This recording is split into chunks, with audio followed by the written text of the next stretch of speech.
Today we're going to cover Epstein, and then we're going to cover Epstein, and then we're going to cover Epstein, and then we're going to talk about Epstein, and then we're going to say, what does this mean about the system that we find ourselves in? Is there a deep state? Oh, yes. Is everyone in on it? Yes. Is everything more cliche than we could have ever thunk? Yes, etc., etc., etc. Welcome to the dark zone. Everybody's fucking children except the working people who are also being fucked by the billionaires. Let's start with the Epstein coverage. It is absolutely fucking insane. Everybody's involved. Everybody and anybody is involved in this, if you want to call it a scandal. So many people from the Trump administration, so many people that we consider staples of the bourgeois class. I don't even know where to start, so let's start with the video, which is going to allow me to bounce off of it and have a very interesting conversation with you. One pattern that I am definitely noticing among the right on Twitter is the following thing. So I posted like a little post, joking about how fuck my life when I discovered the bourgeoisie are literal pedophile Satanists, but I can't criticize capitalism because there's a slight chance I might one day become a bourgeois pedophile Satanist. Okay? Jesus, I fuck up here. Bourgeoisie pedophile. No, I should have written bourgeois. That was very stupid of me. Jesus. Posting L's in front of chat. This hilarious person, John Steinbach, once said that socialism never took root in America because the poor see themselves not as exploited proletariat, but as temporarily embarrassed pedophile elites. That is objectively fucking hilarious. Okay, writing fire. And why am I showing you this relatively mainstream post, right? I am creating a parallel between temporarily disadvantaged millionaires and billionaires into temporarily disadvantaged pedophile Satanists, because as we're learning more and more about them, there's a direct correlation between the two. That's the least we can say. Amassing an incredible amount of capital, trying everything that the world can give you because you have access to such an amount of capital, which eventually leads to a very literal degeneration both of your mind and way of life, where you are searching for something crazier and crazier and crazier, which eventually will lead you down the path of trying the craziest and most taboo thing on planet Earth, which is doing sexual intercourse with a child, raping a child, right? And how is the right already trying to pivot on this, right? I'll give you a very decent example. Jews. That's the whole pivot. Hyper focus on Epstein's ethnicity, hyper focus on the ethnicity of some of the people on the list, but not other people on the list, and make it not a class issue, but an ethnicity of pedophiles is ruling us. Not a billionaire capitalist class of pedophiles is running us. You understand? That is going to be the pivot. That is the main thing you will see as the, big pitch by right-wingers on what the core root of this very systemic problem is, right? That tweet goes hard if your brain is damaged. Absolutely. So let me read it out. Literally every single person in the Epstein files was either Jewish or a Zionist. You're terrified of this fact, so you blame capitalism. Was Noam Chomsky a capitalist? Well, he was a class trader that collaborated directly and tried to help one of the most influential capitalists on the planet. So yes, Chomsky is a capitalist indirectly because of this. At least he is a capitalist in the form of which class he served behind the scenes. Turns out it was literally the capitalist class. So yes, to answer your question, Taro wheel, right? But even if he didn't use this particular example, this is the twist that they're going to be doing, okay? This is what you should pay attention to, okay? This is how they take away from the fact that this is a systemic issue, this is a class issue, this is a capitalism issue, this is an accumulation of wealth issue, this is the degenerate, and yes, I am using it, I am using it in its truest of forms, the degenerate nature of the capitalist super elite, okay? The degenerate nature of the capitalist super elite. They are trying to move our attention away from that, away from understanding this through the prism of material dialectics, towards an ethnic question. Don't bite this bullet. You are fucking stupid if you do. You are naive if you do. Okay? This and the alternative is they're saying it's Russia. It's like it's so what? So I guess the reactionaries are just screaming it's Jews, and the liberal establishment is saying it's the Kremlin. There is undeniable evidence linking Zionism, linking Epstein and the state of Israel, and now it's the Russians. And on the other side, it's just the Jews run the world.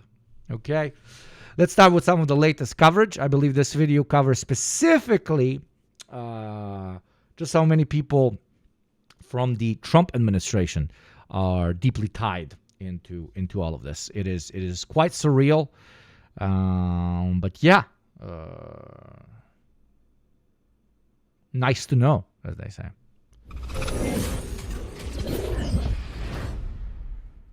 All right, just to get something out of the way right now, I wasn't actually planning to do another video about the Epstein files right now. There's a couple other topics I'd much rather be working on, like a recent MMO game studio that got shut down and the sketchy history that the CEO had, things like that. But even if I didn't originally plan to do it, sometimes you have to make changes. And when I saw this video right here, I knew I had to make that change. This is the sitting president of the West caused the collapse of the USSR so Epstein could import more children to the island. That's fucking crazy. Right-wing response to this, except for actual Alex Jones. Labeling Jew on every topic. Absolutely. They don't want to talk about how Epstein himself was extremely racist. You can find particular emails when he's saying, don't bring any N-words here when it comes to referring to the girls that are supposed to be brought to the island. Nobody's talking about the fact that pretty much 96% of the people involved in the case have skin as pale as mine.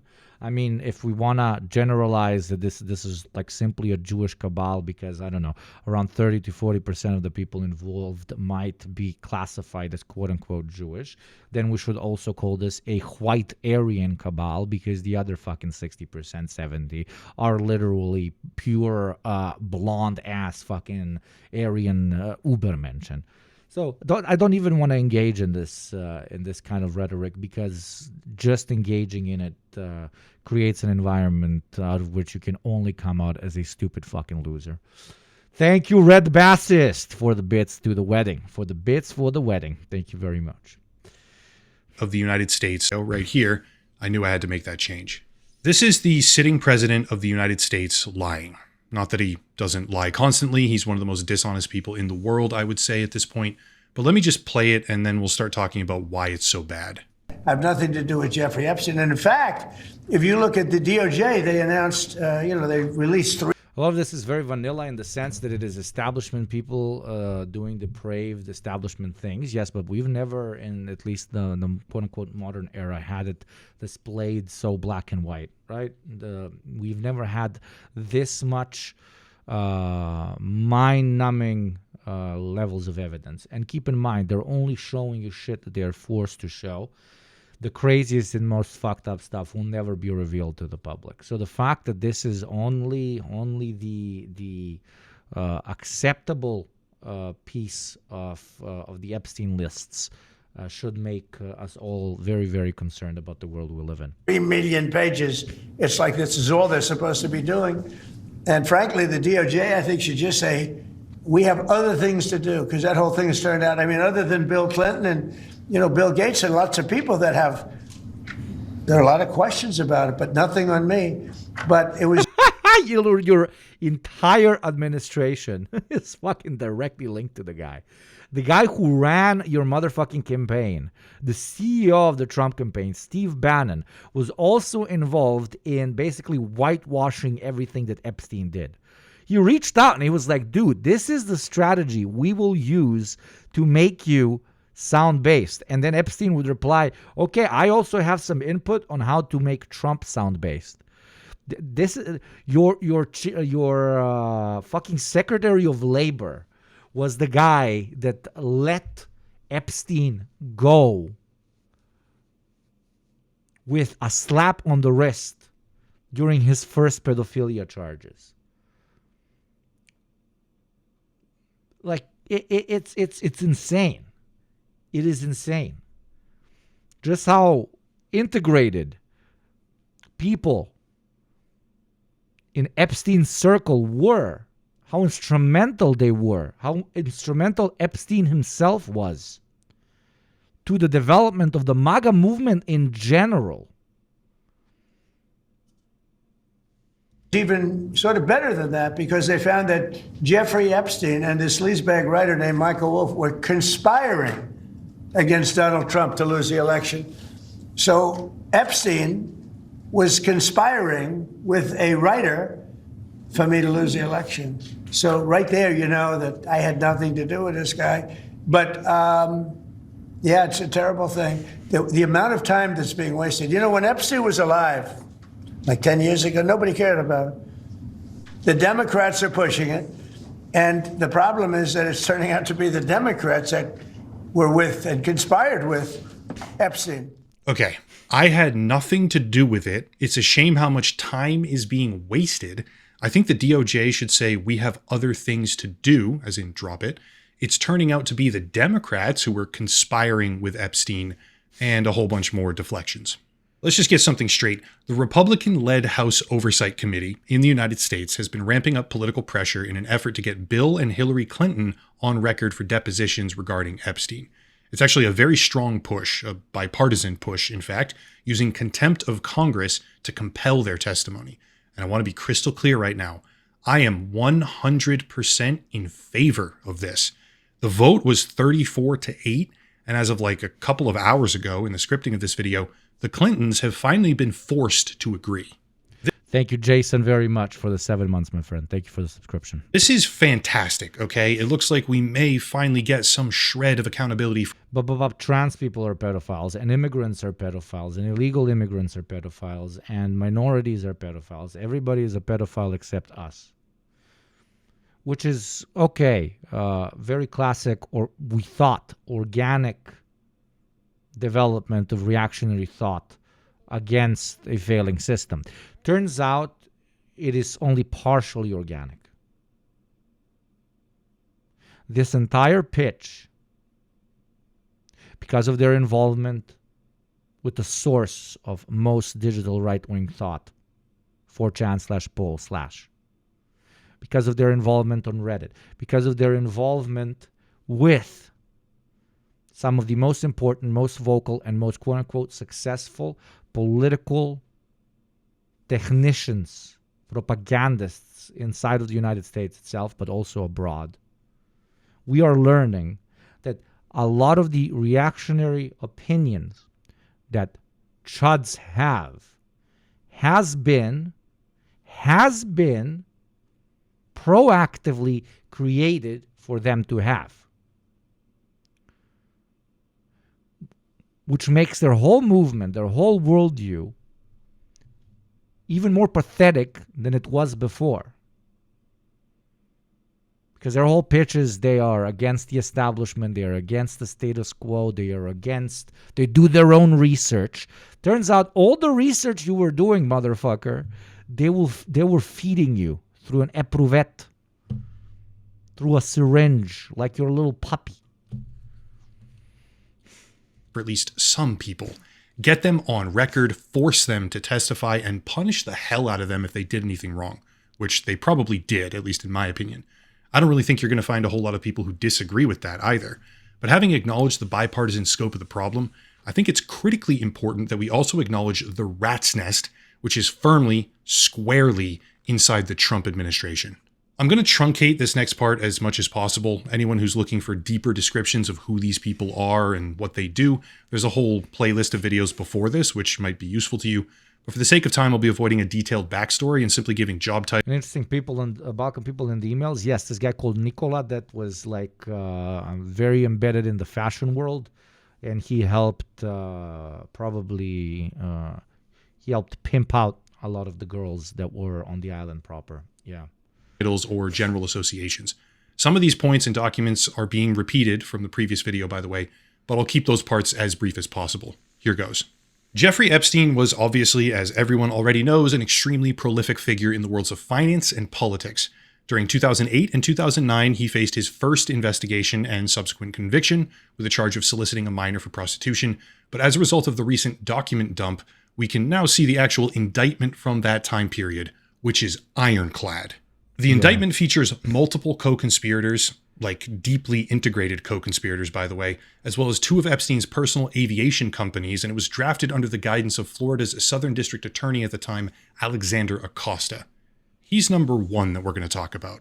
Inexplicably, some indications point towards this being a direct result of Epstein's major connections to various different global intelligence agencies.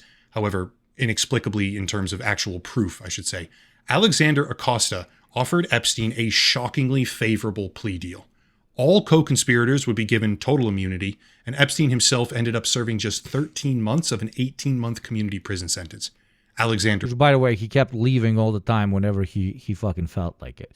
So you're telling me that the person who decided to give a convicted pedophile only 18 months community prison later ends up in the Trump administration? Come on. Come on. Acosta would later be appointed by Donald Trump as Secretary of Labor. It's a fucking Secretary of Labor, nonetheless. He resigned in shame following intense political backlash, go figure, over his handling of the Epstein case. That's number one. Number two, in 2016, during the first campaign of President Donald Trump, Steve Bannon was named as the chief executive officer of that campaign. After winning in 2017, Bannon was appointed chief strategist and senior counselor to the president, after which he became close with Jeffrey Epstein, who advised him on various pro-Trump media campaigns following his departure from the administration. So Steve Bannon moves out of mainstream politics. He becomes the shadow propagandist of MAGA.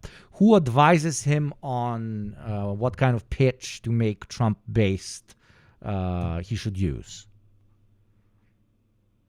Epstein. Who then in return reaches out to Epstein and says, yo, I know like all of this pedophile shit. I can help you out with that. We can clean up the way the world looks at you. We can make you, that's where the interview comes from that most of you at this point probably have watched. The pitch was, we're going to make you one of ours. We're not going to pretend that you're not a pedo. We're not going to pretend that you're not a part of a secret, shadowy elite. But we're going to make you look like a whistleblower, one of ours. That was the intention of that particular documentary. He was supposed to sit down and actually say a lot of truths about how the world works. And in return, the documentary would pitch him to the wider population as, hey, he might be horrible, but hey, he's a whistleblower. He's saying it how it is. Let's forgive him for his sins because of his change in side change or whatever you want to categorize it at, blah, blah, blah. That was the intention. So these two men were like this. They informed each other on where to drive public opinion in the United States of America. Very successfully, I might add. The man that was like this with the world's most renowned billionaire pedophile is the man who created the reactionary momentum of the United States towards a MAGA administration. So, I don't think I'm pushing it. It is normal and acceptable for us to say that through a collaboration between organic reactionary forces and billionaire capitalist pedophiles, the pitch for MAGA was created. And everyone who identifies with that particular movement identifies with a movement created by a billionaire capitalist pedophile. And there is nothing at this point that can dissuade me from this particular point. Nothing, because that's the truth. Everyone who wears that little red hat and goes and gives their little Trump votes and goes on some of those rallies and goes, huzzah, huzzah, he's going to give it to the fucking establishment, is serving the outwardly stated goals of a shadowy pedophile, Satanist, whatever the fuck you want to call him, capitalist billionaire. You are the definition of a rube, of a plebeian, of a pedestrian, lobotomite, troglodyte idiot. And we have the proof for it now. Not only from the lens of Marxian analysis of how reactionary politics works, but also cold, hard fact. You believe in a thing that was engineered by a billionaire pedophile. That's it. By a billionaire pedophile. That's whose idea for how the world should look like you're following. And to finish off as praxis, now talking to the leftists, everything I just said, please use it. Please use it in your rhetoric, in your propaganda, whatever you want to call it, in your verbal fight against reactionaries. At every single instance, remind them, my friends, always remind them that this anti-establishment movement that they are very proud of has been created by a billionaire pedophile, has been, partially created by a billionaire pedophile who wants to screw them over.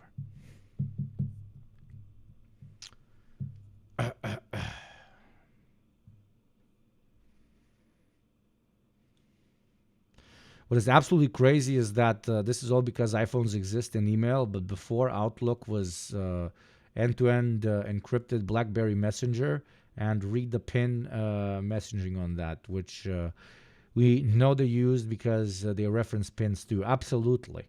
And that would have been before 2008. Way more secure and lost to time, I'm sure. Absolutely. Absolutely. So did you understand me? Did you understand me?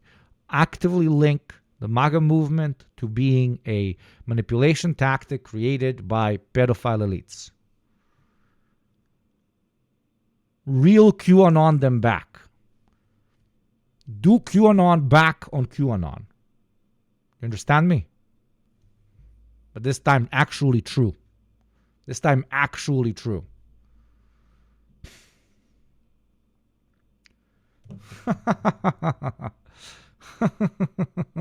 Lesbian hot sauce, what's up, my friend? Everybody give lesbian hot sauce a follow if you have it. I'm not psyoped. I'm not psyoped. I'm not psyoped. Yeah.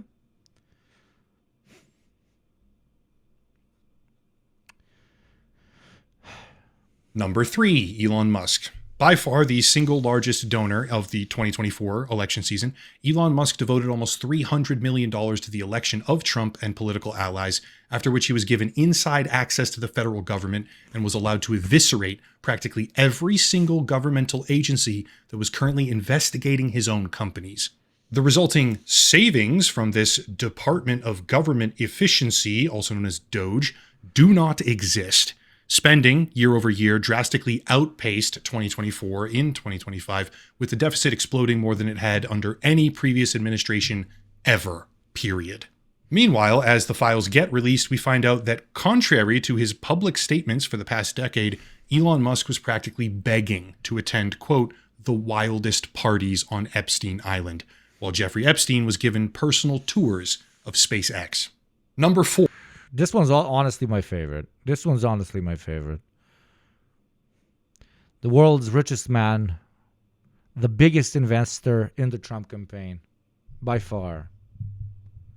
Couldn't even get on the island, but wanted to. That is art.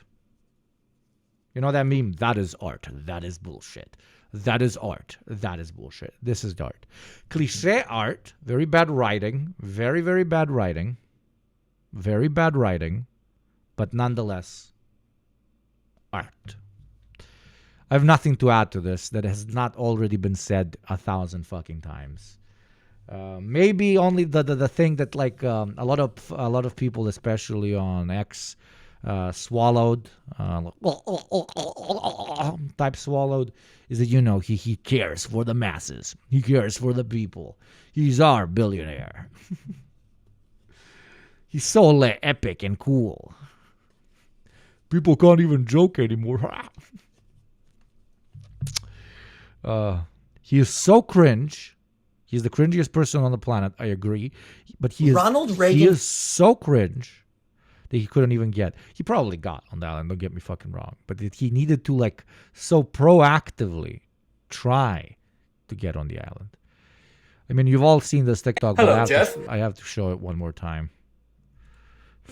Hello, Jeff. I heard you're having le epic parties on your island, and I can't think of anyone more deserving of an invite than the meme lord himself. Would love to hear back from you. Dear Big Steed, it appears my last message never got through. After a long day of being real-life Iron Man, I too would like to party and let loose with a bunch of young babes. When's the wildest party you're throwing? I'll be there. Merry Christmas, Big Jeffy. I know it's 6 a.m. Listen, it's irrelevant if he ended up going or not going. The way he was interacting with him in the emails implies that he knew exactly what happens on these particular parties and really wanted to go. This is also after his accusation and legal proceedings that proved him to be a pedophile. This man still wanted to hang out big time. My family's in the other room, but I really love to visit the island. And trust me, a peaceful island experience is the opposite of what I'm looking for.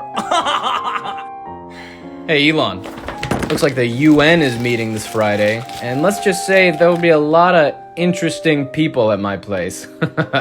You in? Oh, sorry. I run 2 large companies, and I'm about to launch arguably the most advanced rocket of all time. Watching diplomats do nothing seems like a silly use of my time. Are you fucking stupid?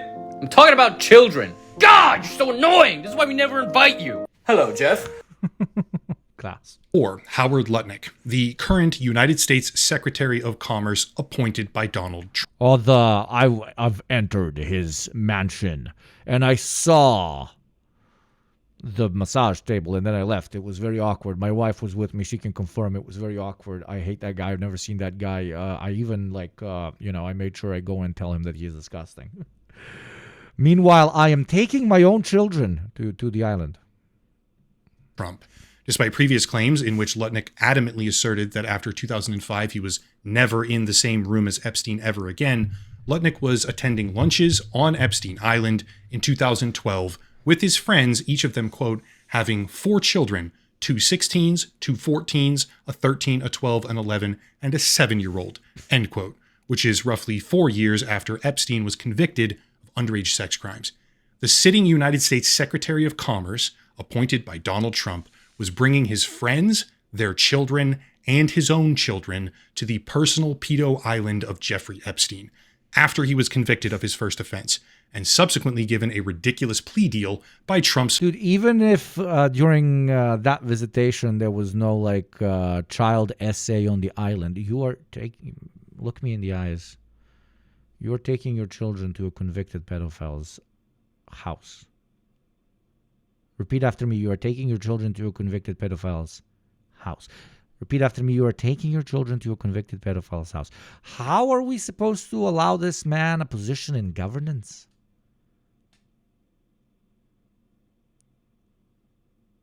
He takes his kids to a house that a pedophile lives in, a convicted one. And he's supposed to care for you? You dumb fuck.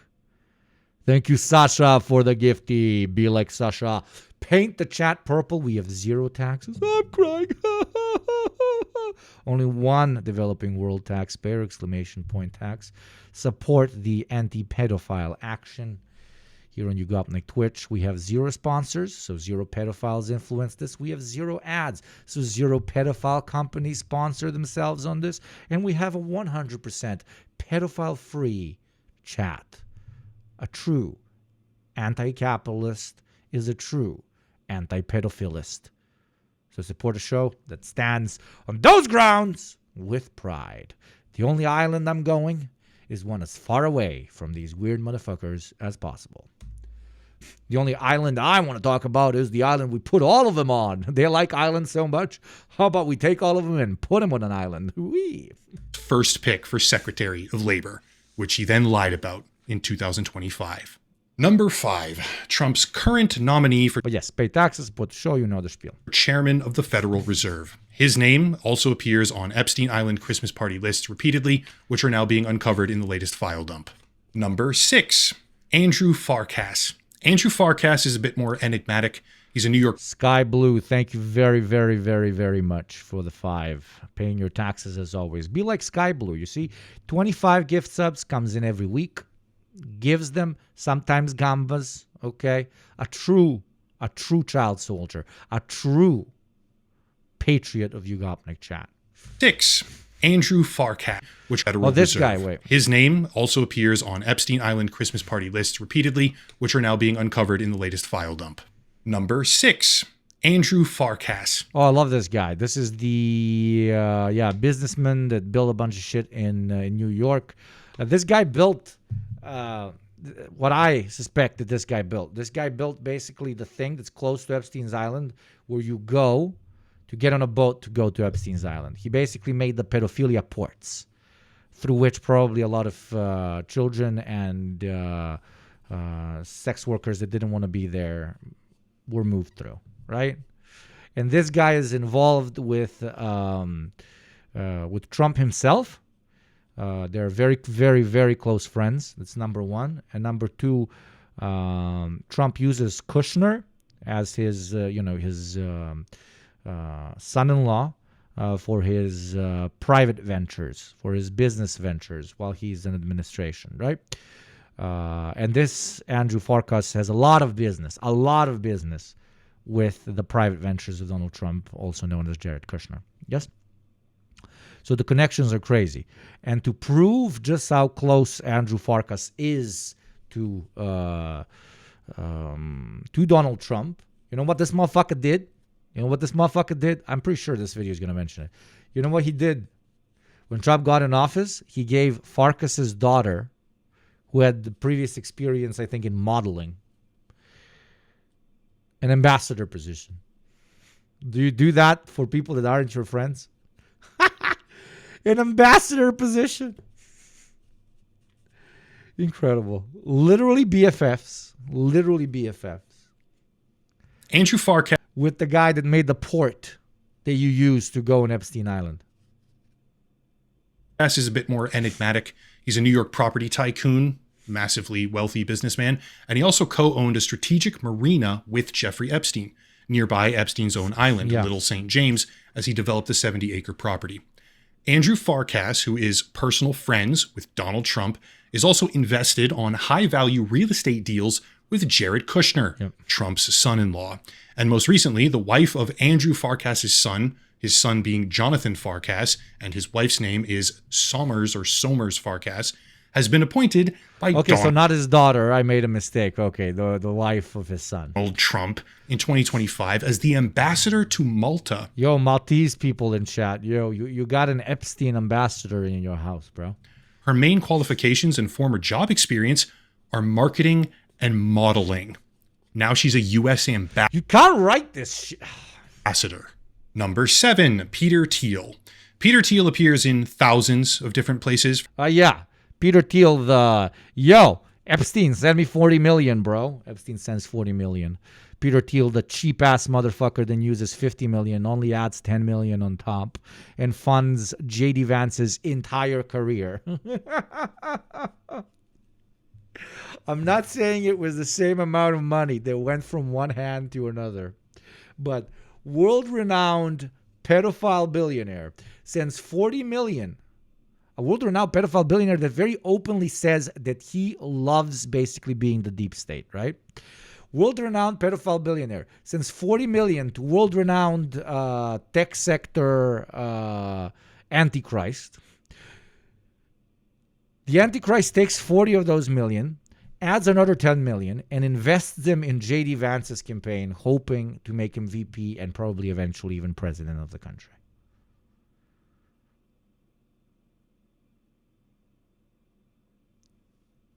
That is such a cliche conspiracy, yet it is one so unabashedly and absurdly transparent and possible. For the Epstein files, closely communicating with Epstein for at least 5 years prior to his death and discussing everything from policy to business to strategic investment and more. And within those documents disclosed by the United States Senate Committee on Finance, we learned that Jeffrey Epstein had $40 million, or rather gave $40 million, to an investment firm created by Peter Thiel. And we also know that Peter Thiel spent around $15 million building the political career 15, okay? Not 10, 15. of J.D. Vance. In fact, Cheap-ass motherfucker, dude. Peter Thiel is the primary benefactor behind Vance's political rise, obviously resulting in his current post as vice fucking president for Donald Trump. Number 8, Brett Ratner, because the infection is present at every single conceivable level. How many people Isn't that incredible? have heard of that new Melania movie? The one that's bombing in the box office right now, despite a massive advertising, marketing, and historic theatrical campaign. Yeah, the director of that movie, the movie about the wife of the current president who says he's not involved, Brett Ratner, is also implicated in the files, pictured very clearly with young, redacted... Wait, I need to have this on standby. Wait.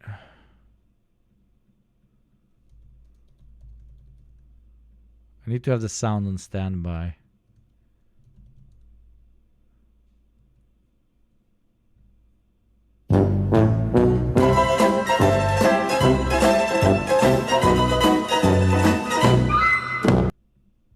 women alongside Jeffrey Epstein. And please do keep in mind, the only redactions that they were supposed to ever use are for victims. I could go on at length. These are certainly not the only connections, but hopefully it's becoming clear that the Epstein rat's nest is permeating the Trump administration. Obviously, his network was incredibly large, and once again, I advocate that all of them be brought to justice, regardless of politics or party. But remember, the sitting president has now claimed repeatedly that there's, quote, nothing on him. He had nothing to do with this guy, and that it's turning out to be the Democrats that were with and conspired with Epstein, end quote. Let me draw your attention to something. This right here, I believe, is the third version of a lawsuit brought by Jane Doe with corroboration from Tiffany Doe operating under pseudonyms, alleging some of the most heinous acts you can possibly think of by Epstein and Trump specifically jointly together. This lawsuit is not a random tip line or a social media post or an intake form or some sort of non-corroborated anonymous statement being made by a random individual. This is sworn testimony declared under penalty of perjury with a corroborating witness explicitly detailing abuse and subsequent threats to keep that abuse quiet. Let's read item number 14, quote, I personally witnessed defendant Trump telling the plaintiff that she shouldn't ever say anything if she didn't want to disappear like the 12-year-old female Maria, and that he was capable of having her whole family killed. And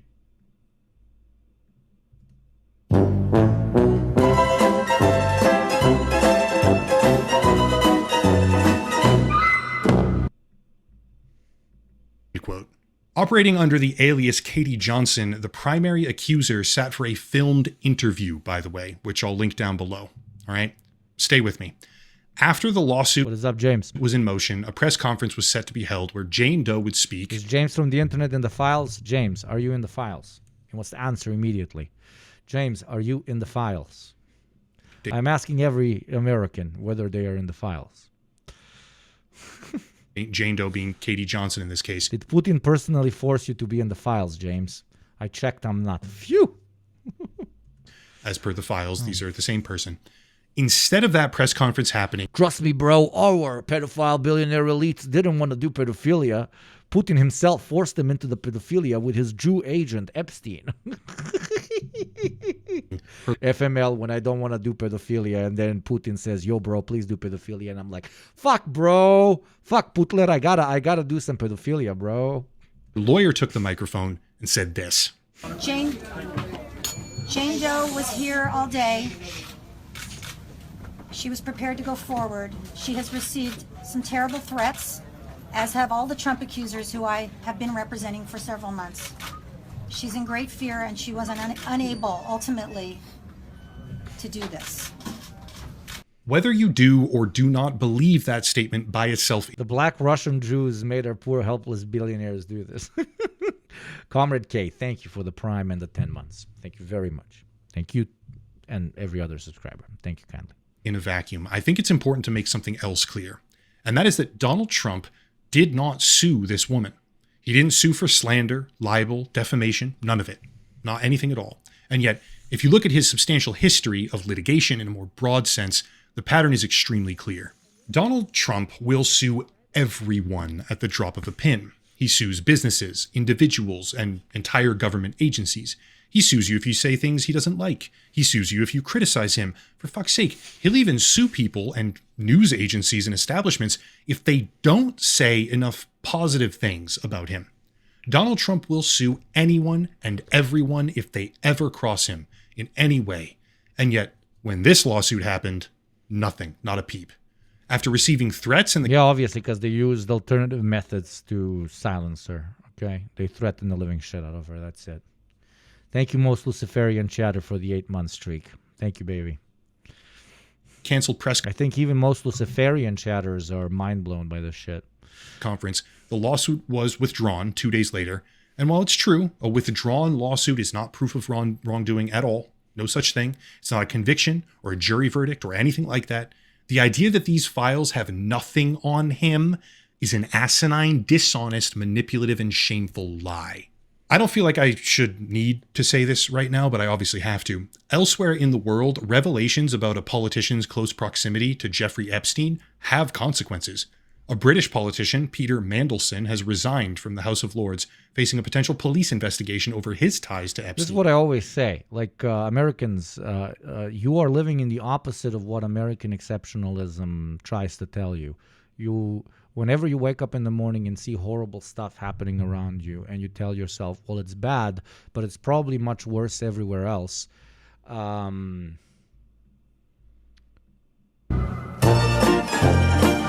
No, it's not.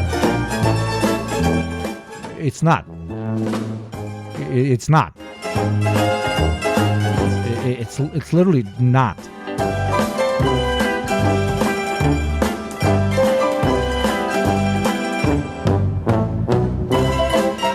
It's not.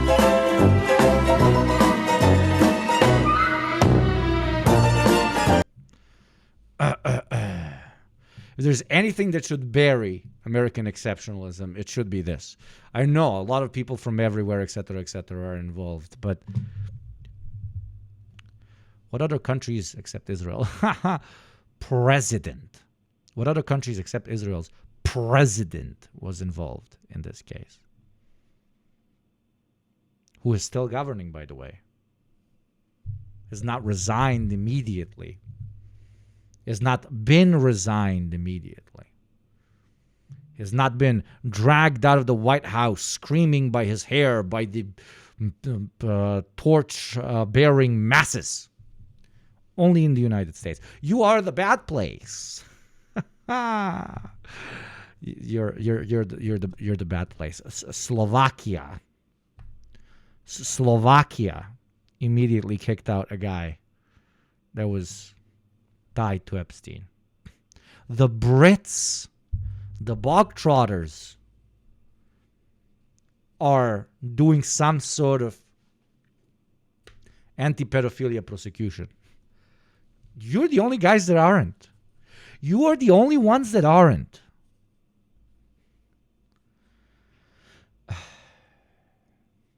We are doing nothing really, literally. I'm busy this weekend. Elsewise, I do something about this. Too busy not starving to to stop the pedophile cabal from running the world. But yes, you can no longer use that argument to yourself when you wake up in the morning and see that everything is shit. It's not worse somewhere else. Okay?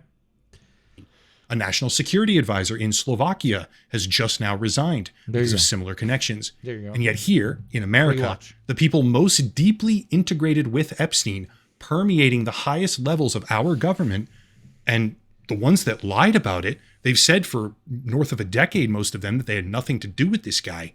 They simply pretend that their name just isn't there. I'm not going to sit here and read them all. It is some really dark stuff. But there are hundreds, more like thousands of documents, victim interviews, intake forms, anonymous tips, criminal informant tips, lawsuits, and more, sworn testimony. Chatter said, but wait, doesn't that actually make them exceptional?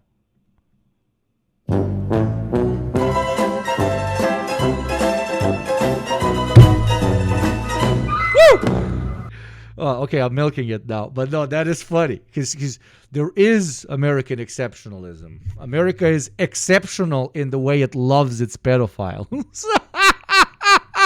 American exceptionalism. We do not prosecute billionaire pedophiles.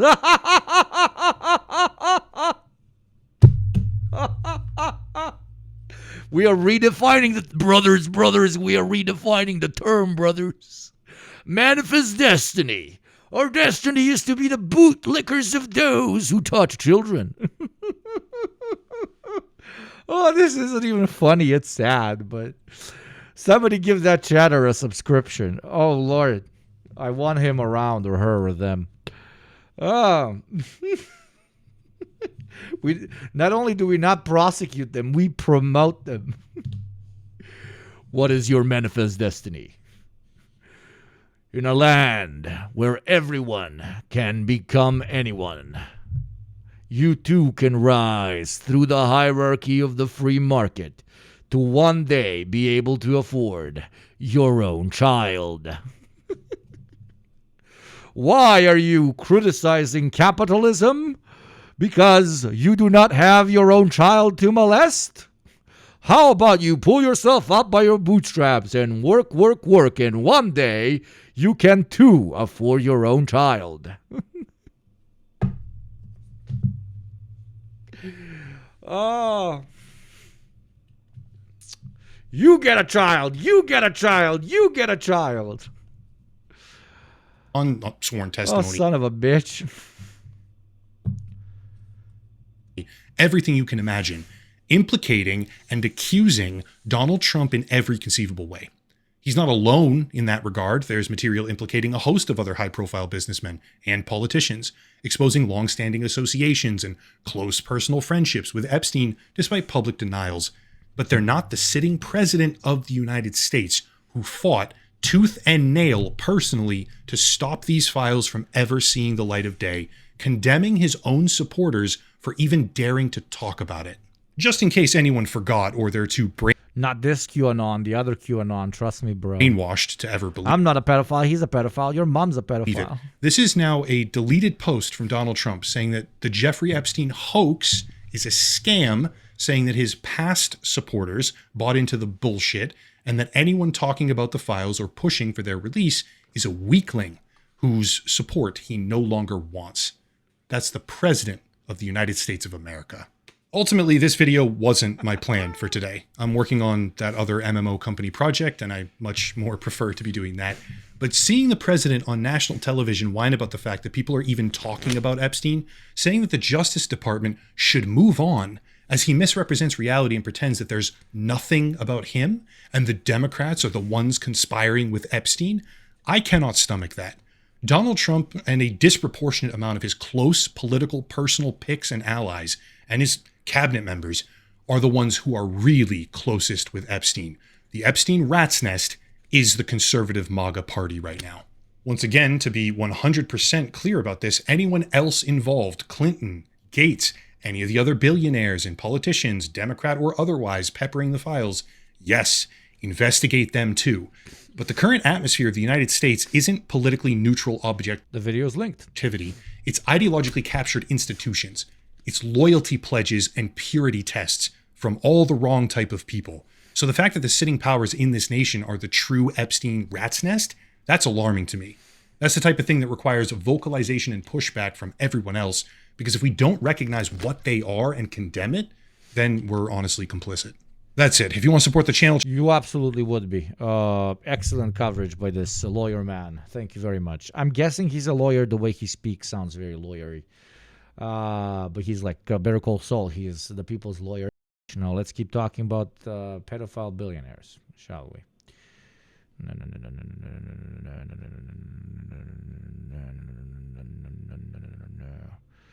Let's go with this one first. This is Democracy Now! Democracy Demokraki, that's crassy.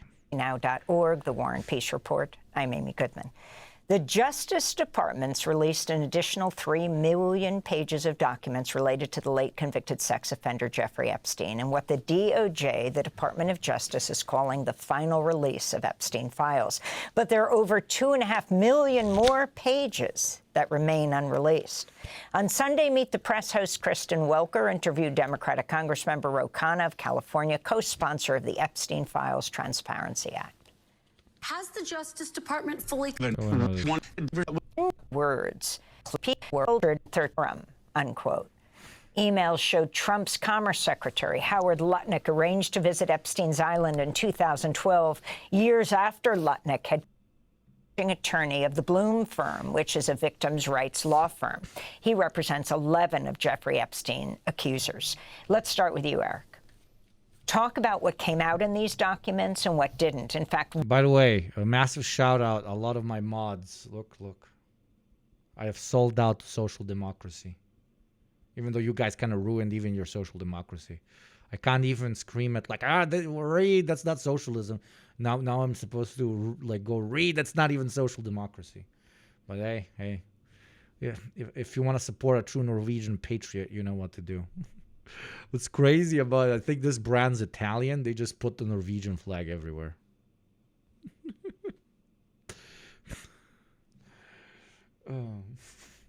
My girlfriend brought this for me. My fiance, I'm sorry. one of your survivors, the people that you represent, was named over 500 times? That's absolutely correct. 538 times. And what's so baffling is this seems to be sort of the perfect storm between incompetency and an active cover-up.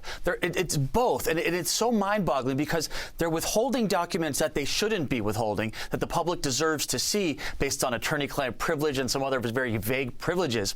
But on the other hand, they're showing documents that they shouldn't be showing because they contain unredacted names of survivors. 538 times is an outrageous amount of mistakes to expose a woman who was sexually trafficked by Jeffrey Epstein from Uzbekistan in 2009. And that is so significant because that is a year after Jeffrey Epstein got the sweetheart deal from Alex Acosta, which, again, not a lot of documents there explaining Alex Acosta's decision to ignore survivors and give Epstein this sweetheart deal. I remember seeing her I was very shocked in Washington when all the other survivors were there.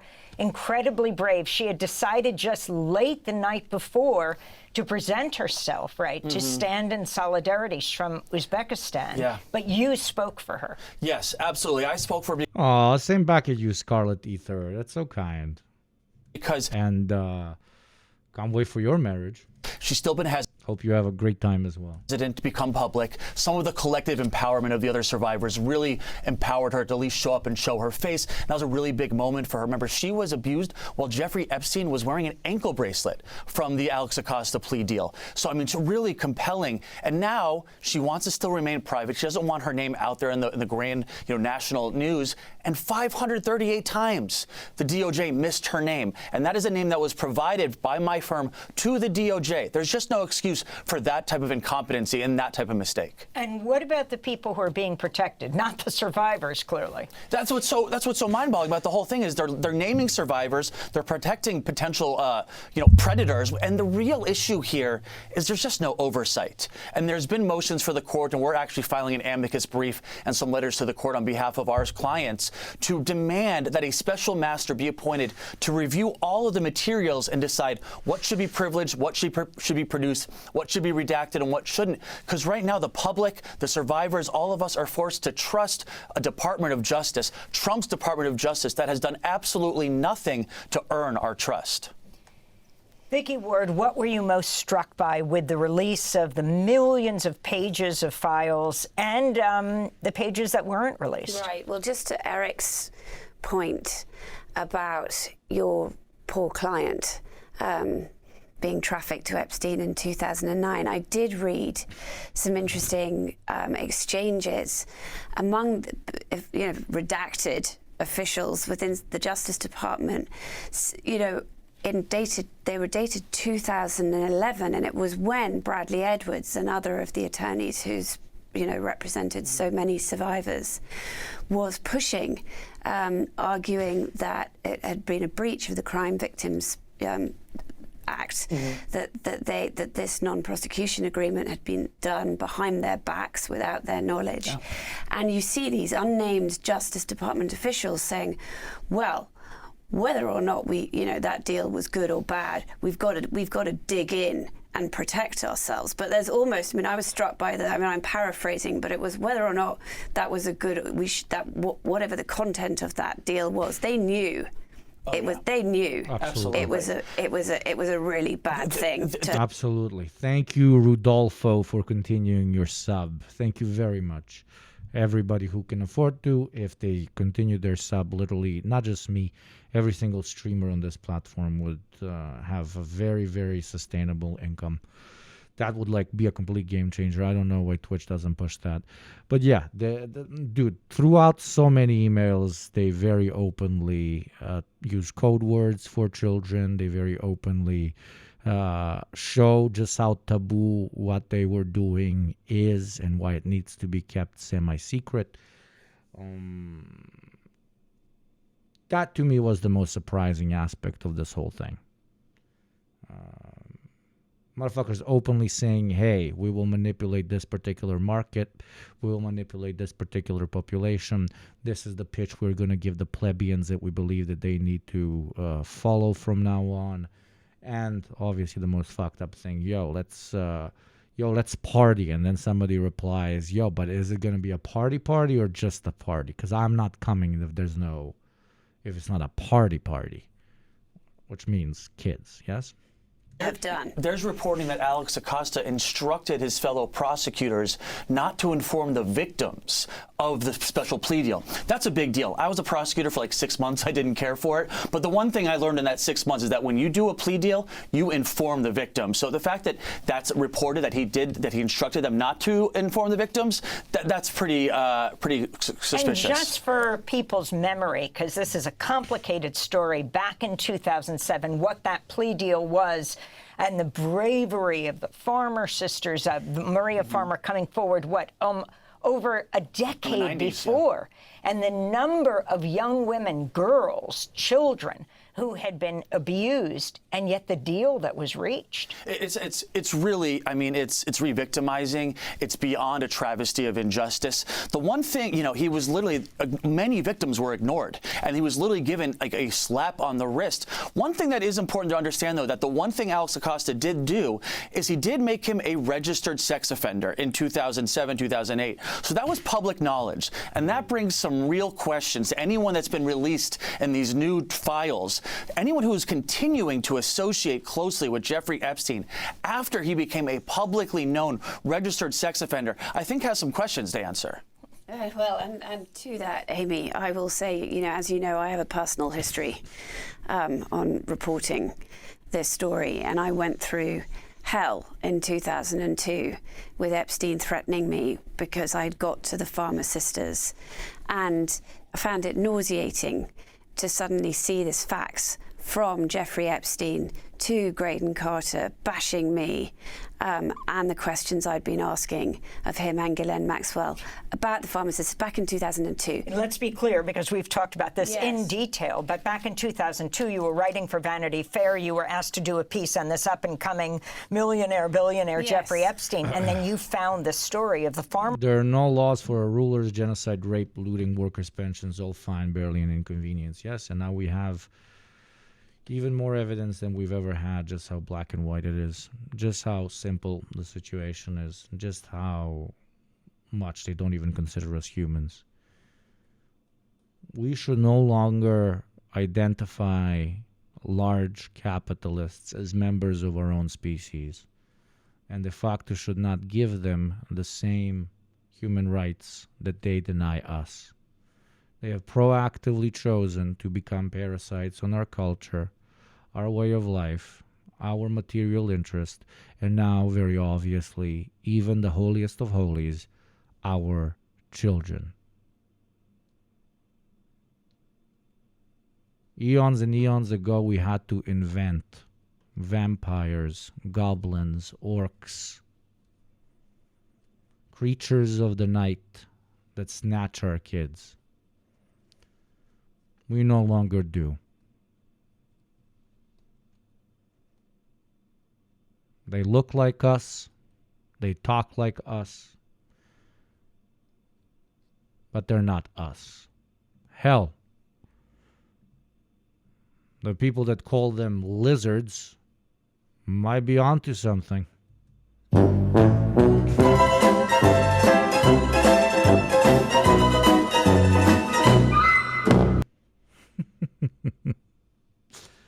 Clip that. I think that was not a bad piece, but I stand behind everything that I've said. Sisters. Yes. Epstein actually came into the offices of Vanity Fair. Behind my back. And you were about to have twins. I was about to have twins. I was on bed rest. We were wrapping up the final sort of stages of fact-checking. The Farmer Sisters were definitely in the piece and their allegations.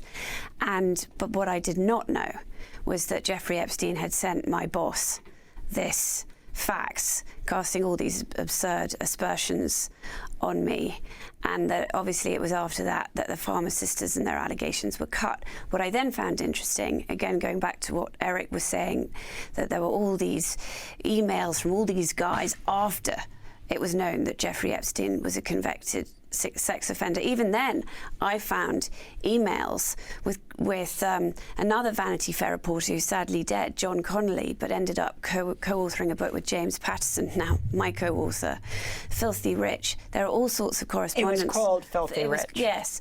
There were all sorts of correspondence about John Connolly, and at one point, Epstein reaches out to Michael Wolff and says, "Shall we ask Graydon?"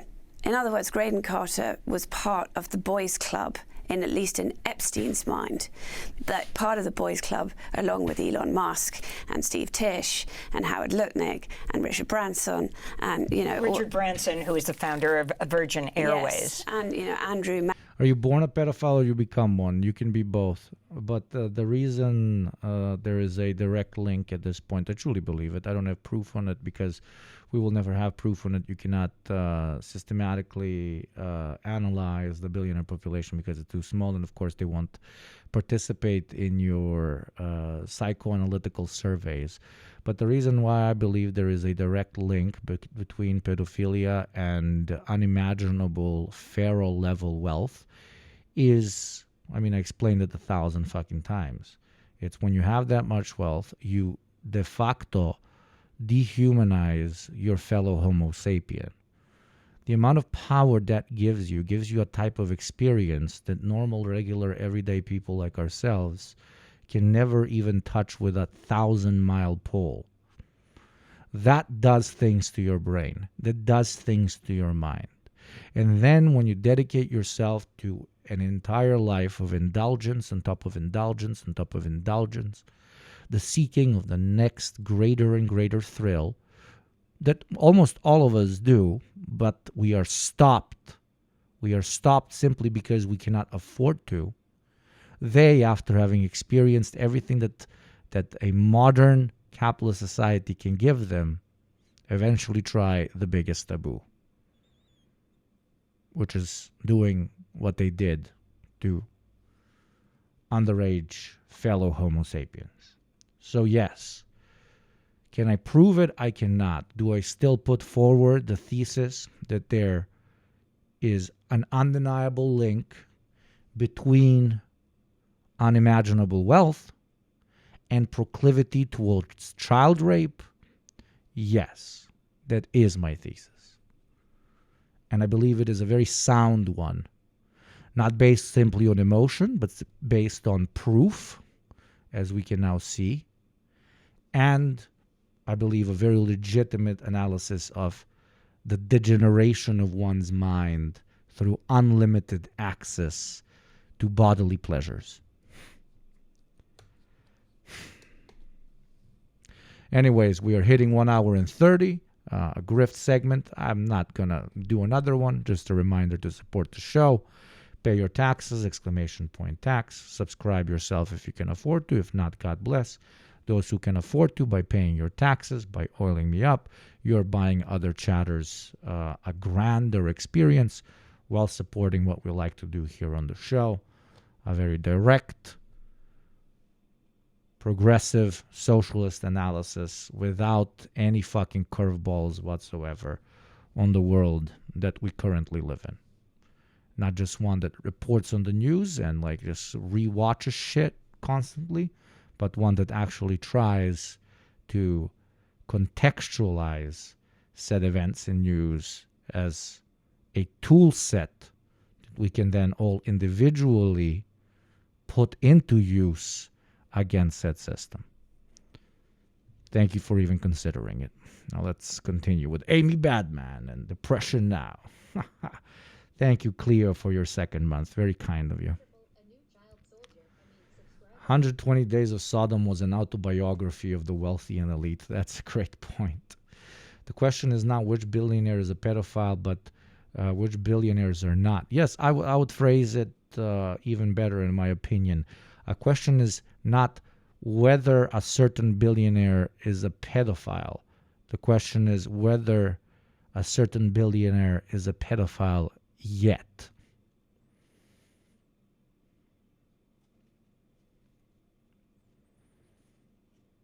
Because only a mind that cannot be satiated is one that dedicates itself to such a level of de facto corrupt wealth accumulation. And when a mind cannot be satiated, that is the argument, it searches for the next thrill. And the final step of the thrill is, I don't know, sexual intercourse with children and probably cannibalism. No, eating shit is far below that. They all try eating shit a lot earlier. And then they start shitting on people, probably. Apologies to anyone eating, but if you think billionaires don't love shitting in poor people's mouths, both economically and literally physically, you are very naive and very cute. Thank you, Man-Eater, for the 10-month streak, baby. Man-Eater, ta-ta-ta-ta-ta-ta, every time I see you. Oh. Thank you, DJ Chimp, as well. All you nice motherfuckers paying your taxes, paying your personal subscriptions, not taxes. Apologies to the wealthy taxpayers. How sympathetic is the billionaire to pedophiles? They're all sympathetic. It's just a matter of how much. Yeah.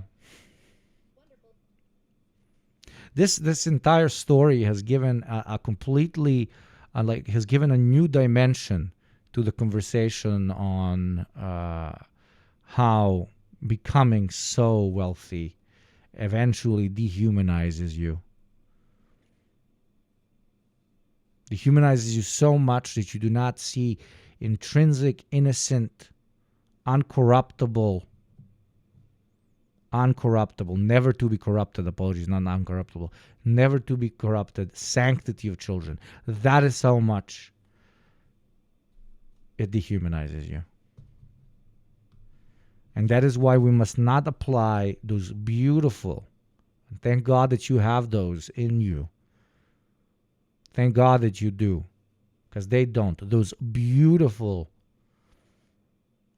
human instincts to care for fellow man, no matter how many wrongdoings they've done. Keep those, nurture those. Those are what makes our species so special and beautiful. But only apply them to humans or other species that deserve it. These people are not humans. They've chosen not to be humans, and therefore should not be given the leniency of that very human instinct of us feeling for one another. Batten with, it was, we just see over and over again in these documents, this is just one big billionaires boys club that, treated women like objects. I mean, discussion of, I don't want to even talk about it on here, the discussion of their body part. I mean, and you see Epstein writing, let's not put this down on paper too much. I mean, he at least he was aware of that. But I do want to mention one thing, which is, as you mentioned, Ghislaine Maxwell is supposed to testify before the House Oversight Committee virtually next Monday. And I think we probably won't learn anything. I think she's going to plead the Fifth. But in her habeas corpus filing that she's filed as part of her appeal, she does talk about 25 men with whom settlements were done. And she claims that they were pressured into doing these settlements because of the criminal proceedings hanging over her. I have always said that my sources have told me this, that there were a lot of civil settlements done behind the scenes with men who, and if those settlements had not been done, maybe they would be being criminally prosecuted. When you now. say private settlements, you mean money settlements? Yes. With survivors? Yes, with non-disclosure agreements. Good contextualization. Bravo, Amy Badman. And you have 11, you represent 11 survivors, but the Uzbekistan survivor, the woman who came from Uzbekistan being promised a modeling deal, was 19? Right. It wouldn't have happened to her if Jeffrey Epstein back in 2007. Also, that context is so fucking dirty. They're not just satisfied with taking the developing world's resources, and now they take our kids too. Right. Absolutely, and that's what's so appalling about that deal, is it did absolutely nothing to protect women from Jeffrey Epstein. That's the whole point of what a district attorney is supposed to do when they catch criminals. It's to stop them in their tracks and to protect the other potential victims. And that's the exact opposite what Alex Acosta and his team did. That's what's such a travesty, because had he not given him that sweetheart deal, had he not given the slap on the wrist, my client and many, many other women would have never met Jeffrey Epstein, would have never been trafficked, and their lives would be much, much different today. And that's the other such a frustrating thing about the documents releases. I'm not seeing anything. I haven't seen anything. That was always the case, though. Good point. Good point. You're correct. Good point.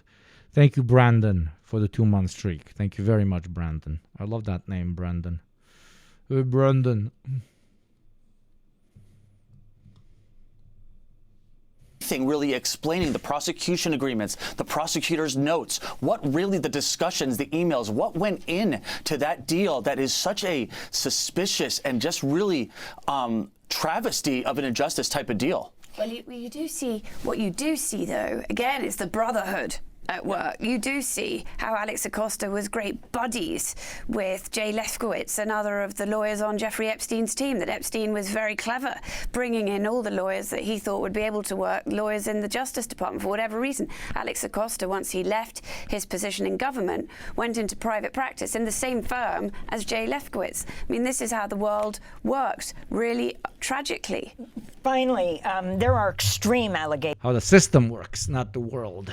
The system is not the world, but yes, her intentions are fine. In these millions of pages of murder, of sexual assault. In one case, President Trump, it's talked about having raped a 13-year-old. But these are allegations, although there was a lawsuit brought by a young woman who that lawsuit was then taken away immediately. Yeah, vanished, right? You're talking about Katie. And these come through a tip line, of course. Yes. These all have to be investigated, but it looks like Blanche says the investigations are done. Yeah. That's what he says, but he's also withholding documents, apparently, due to ongoing investigations or Oh, shit. Sorry. This is democracy. Fuck, I'm so sorry. into who is yourself, because I don't believe the Department of Justice can be trusted to police itself when it comes to Jeffrey Epstein, because Jeffrey Epstein continues to be Because everybody in the Department of Justice was on the island, bro. the only criminal I've ever looked into who continues to get special treatment beyond the grave.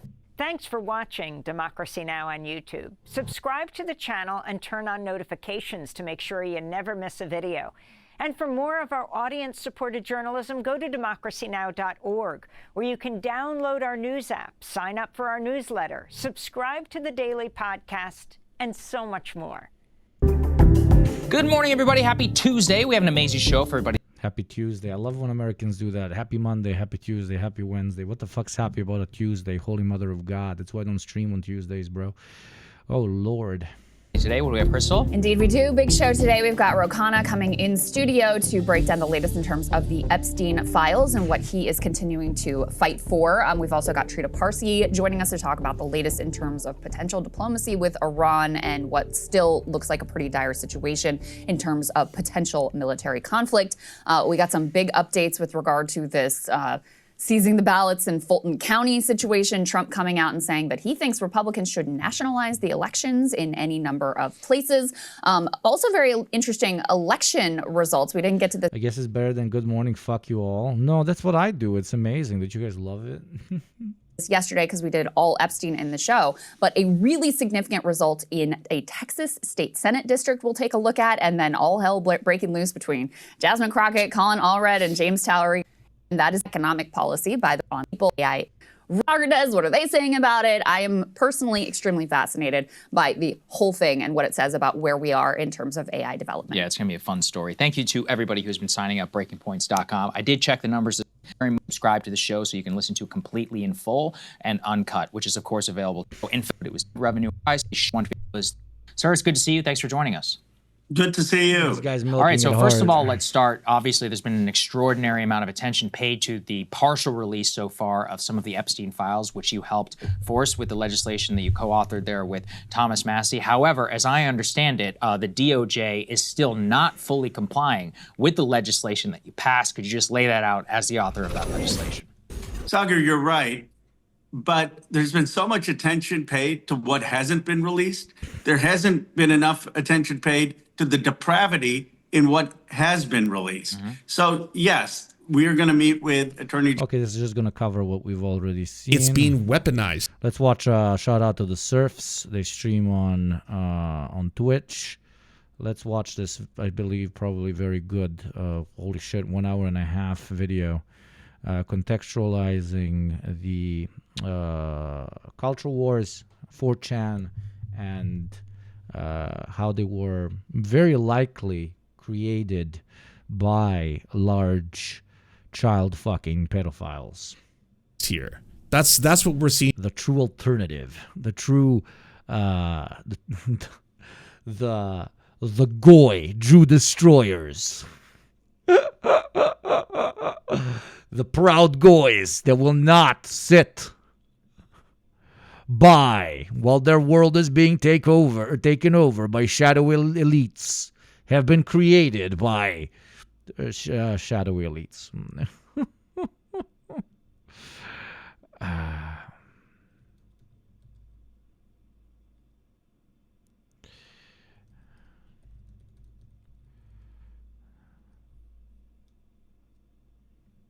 Evidence of. We're seeing very, very powerful and rich people, similar to how Steve Bannon has openly utilized these vast amounts of Wait. But wait, is this just from a stream? Oh, I thought it was a whole video. I thought it was an essay. Yeah, but let's still watch some of it, yeah. first civilizations, the Babylonians, the Akkadians, stuff like that, there was no mass amount of servants, serfs, or slaves who understood the inner workings of the pharaohs or the high ups, the priests, and those in the inner circle. The majority of the population was illiterate, the overwhelming majority. I think close to 96 to 97% of the population was illiterate and did not know what was going on behind the scenes. And to them, the pharaoh was a literal god on earth. So you didn't think much about whether or not what they were doing was good or bad. They were gods, and you were but mere mortals to do their bidding, as they dealt with much more complicated things. The struggles and difficulties of being a lord overseeing everything. But now we have direct access not only to the richest and most powerful people and some of the most powerful leaders in the world, and how they think, and what their fetishes are, and how they talk to each other about said fetishes, and how the majority of them seem to be pedophiles, and they're all pedophiles talking about their pedophilia openly and brazenly in these emails that they're sending to each other from their fucking iPhones. It's still making my head spin every single time I see a new Epstein leak, and it's like, hey, did you know that Noam Chomsky actually was doing race science with Jeffrey Epstein? And you're like, what the fuck, actually? And then at the bottom it's like sent from iPhone, and you're just like, sent from iPhone? What? Or Elon Musk waking up at what, 6 a.m. December 25th, Christmas morning, with his family to take his phone out, and one of his first thoughts was, oh fuck, I gotta make sure I get an invite to the next one of these. Just like, hey, Mr. Epstein, I fucking, my bitch wife and my boring ass kids, I hate all of them. I don't want to be around them anymore. Would love to go to one of the pedophile parties on Pedophile Island. Really want to know when the most pedophile parties take place, because I need to know when it's not going to be. I don't want a relaxing time on some getaway. I need it to be debaucherous and horrifying and things I'll regret forever. So let me know when those kind of parties take place, and I will see you there. Send from my iPhone. Just thing after thing. Yeah, girls for the win. Apparently that one is fake. A lot of people, when I originally, because that one was the one that, maybe that one is just too Elon Musk to be Elon Musk. Some of this shit, when you're reading it, you're like, no way, this is... I'll leave you in capable hands. I'll be right back. It's real. Is any of this real? Come on. They talk to each other this way. They're just plotting and planning some of these things out. And now that we have so many more pieces, don't get me wrong. We have what, 2%? I think 2% in totality of what the entire Epstein files and the leaks and all that kind of stuff are. We only know about 2% of everything. But even then, in that 2%, what is consistent is every single person involved has been lying through their teeth. They have been lying time and time again, blatantly, in the most affirmative statements possible. You'll have someone like Elon Musk be like, this photo with Ghislaine is not because I actually had anything to do with that disgusting Jeffrey Epstein. I barely knew him. I barely had any communications with him. We were simply at an event together and a photo was taken. That's all. And it's like, nope. No, that was all a lie. It turns out you know each other very well. You met with each other frequently, and you are the loser of losers. Elon Musk is such a loser that even amongst the pedophile, child trafficking rapists, he was the fucking... Did we F while I was gone? Did we F while I was gone? What the fuck? Did we F? Just went to get some... Masline, jebote, kako se kaže na engleskom, ne znam, ovo jebano masline, ne znam.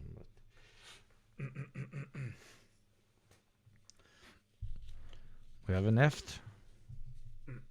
Okay, good. The odd man out, the one that they were like, all of this, thank you.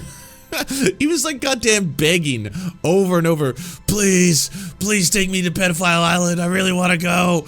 And knowing that all that is there, all of them, I think, on some level are like, this shit is never actually going to hurt me, and I'm never actually going to face any consequences for any of this kind of shit I can do and say and basically act however I want forever. So yeah, I'm just straight up going to pretend oh yeah, release the files. It's kind of like it's the Bill Clinton play, right?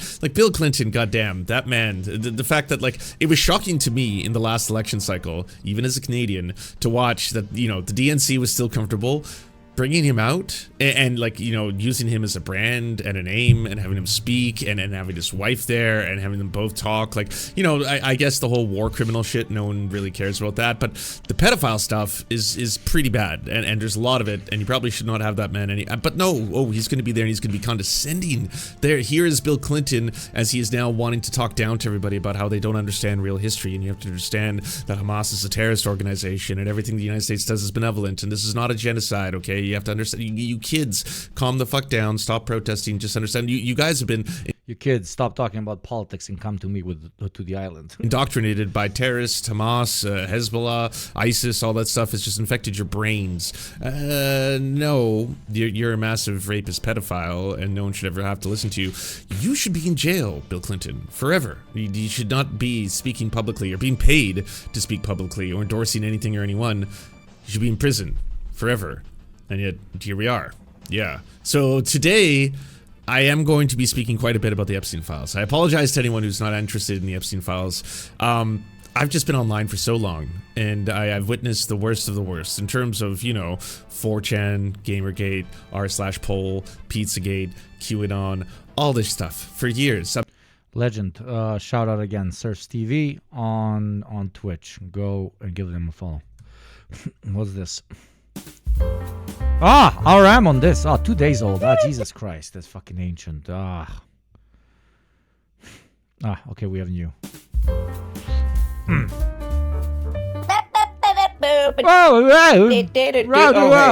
what's up? Hey guys, welcome back to the show. I'm your host, Trucker Carlston. I'm actually RM Brown in a mask. My signature laugh. Cut your meat. That's why he wears the sunglasses. That's why I wear the sunglasses, to hide the eyebrows. I'm actually RM Brown. I'm actually very old. You're terrible. Oh, wow. Sorry, why did I just call my guy old? What the fuck? That's hilarious. Anyway, guys, what the hell's going on? What the hell's going on in the news? Let's check the news. Let's check CNN. What's going on? Like, see the shadow if it's winter or not. I mean, I don't even know what that means. You see the shadow, that means 6 more weeks of winter. And, you know, there's this whole idea of Puxatawny. It turns out... Oh, my God, there we go, man. There's the news. It's so fucking big and thick. Oh, Lord. Rat or something. Okay, I forgot all about the pedophile elites ruling us. There's some little oh my God, it's so big and thick. Mouse or some rat or some If he casts a shadow, that affects the web. Zank is screaming 45. It's so obvious that you're a young man. Your fucking hairline is going to fucking disappear. Oh, Lord. You think your hairline is eternal, my friend? Goddamn. There's something there. You're Polish. You are Polish. Okay? There is no hairline in your genome. Go, that's the news. Have a good one. Our own team here at the War Room, that was a magnificent cold open and kind of lays the framework for what we're going to talk today. Caroline Wren is riding shotgun. Dave Bratt is riding shotgun. Ben Harnwell is going to join. Okay, man. So this is the second most important thing in the news, most trending thing in the news besides those dirty little possums staring at their shadows all day. This is the other one. The Jeffrey Toilets file stuff. Okay, so anyway, man, this is still going on. If I open one of these social media things, if I do one of these on like Twitter or whatever, it's just all like, look what we found in the document, man. Look what we found. Dude, this type of editing is going to blow up and act like he doesn't know nobody. I'm not kidding. It is so old school that it's going to be the new thing. See. Have you guys seen this? I guess every trend, by the way. You cannot defeat me. I'm the greatest trend guesser of all time. Where's the C? You want to die? Chat. You want me to kill you?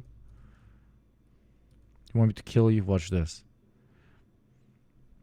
Oh, come on! It's not popping up, son of a bitch. This. You wanna commit death? What if instead? Okay. Let me improve your mood. Let me improve your mood. What if instead of taking a sip, we took a si? Like, we combined sip with di and took a si. Like, yeah, I don't really want a shoddy right now. I just want a si. And it's also a double entendre for when we combined 6, 7 with di and made it si, 7. They're both si. It's a double entendre for the si and the si. And remember when we took Sendy and we combined it with the si 7 meme and the di meme, and we made it si di? What if we made an emote for that? Si di. Sid. They could never take me out of flow state. Sid. Yo, and it's Sid is like when you combine Sendi with Di. So it's like Sid. Stop complaining. I am introducing you to the future of the internet, okay? CD. Sid. CD. Sid. CD. What's Pizza Famine sending? Pizza Famine sends something I click. CD. Content no longer available, blядь. Nemaš content, kurvo. Daj content, kurva. Content, kurva. Kurva content. The Epstein files, man. And, all these... That's for keeping us hip. I mean, I gotta help out you unks, man. Us young whippersnappers have to update you on the new thing that the snappers of the whips like. All these people are all wrapped up in I'm this. talking about what racists enjoy. This is one of the weird... Get it? With snappers of the whip. But this is one of the stranger ones, this guy, Steve Bannon. Oh, he's Steve Bannon. high-profile guy. I was literally best friends with Epstein. I fucking love the guy. I wanted to be part of the international cabal, but they caught him, okay? What he did, Steve Bannon unironically on Epstein. Steve Bannon unironically on Epstein. I actually don't hate him because he's a pedophile billionaire. I hate him because he got caught. Get better, bro. Get better. Get better at this.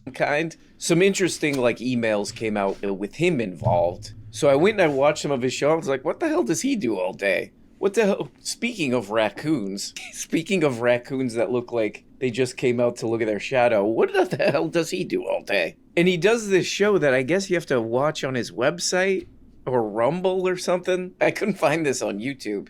But I don't think I've ever really watched his show before. This is the goddamn thing. It's the most Tim and Eric, the most Heideckerian show. Maybe even more than Alex Jones or whatever. Because I laughed out loud at this. He's like, let's go to our correspondent here. The guy's name is Dave Bratt. Dave Bratt. Gun Dave Bratt is riding shotgun. Dave Bratt. Bratt. Let's go, Dave Bratt. Your thoughts about this, sir? Dave Bratt. Yeah, well, just rewind. I agree with everything. And it's another guy in the next room, probably, bro. We are going to our man in the streets, and he's literally one door next to them in a fucking house. I mean, is this real? Is this like a bit or something? Dave Bratt. And he looks like that. Okay, we got Dave Bratt on the line here. Go ahead, you little brat. So anyway, this show is, it's like, we can't even be on YouTube or any of this crap because it's too hot for TV, man. But it's like literally word for word, just Fox News. Oh, but anyway, man, this guy definitely, I mean, he's a wacky weirdo, I think everybody kind of gets it. Okay, yeah, that guy's... You go watch his show, it's like, what the hell is this, a sketch or something? Dave Bratt on the line. Hey, Bratt. But a bunch of Steve Bannon stuff has come out in these files. And if you go look at it, you can find it. What it looks like is, Steve Bannon knew this guy, and he's, texting and messaging and emailing him. And he's basically like, I'll be your advisor on all this stuff. I'll be, your PR guy. Can I has a little bit of deep state, and in return I'm gonna make some base documentaries, making you very based. Okay, can you allow me to enter the deep state, and in return we're gonna make a documentary about how you actually hate the deep state. This stuff, man. It seems like he. I will make Jeffrey Epstein into the people's billionaire. People's pedophile. What this guy done? He knows what he's dealing with here. He's like, I'll do PR for you, man. I was thinking how they always talk about, they're going to put chips. They're going to put tracking chips in people's... The deep state, we can all has it together. Brains, man. I'm against this kind of crap, tracking. I'm going to take a bold stance here. I'm against putting tracking chips in people's little butts. I'm against that unless you went to Harvard or Stanford or one of these, because Steve Bannon is a Harvard guy. And I feel like a lot of these people, it's like, man, we might need to keep an eye on these people. Because what is this guy's life, man? He's clearly some kind of an intelligent guy of some sort. But what he's literally doing all this time is he's doing podcasts and all this stuff, and he's like the elites, man, the global elites. I'm gonna hold their ass to the fire, man.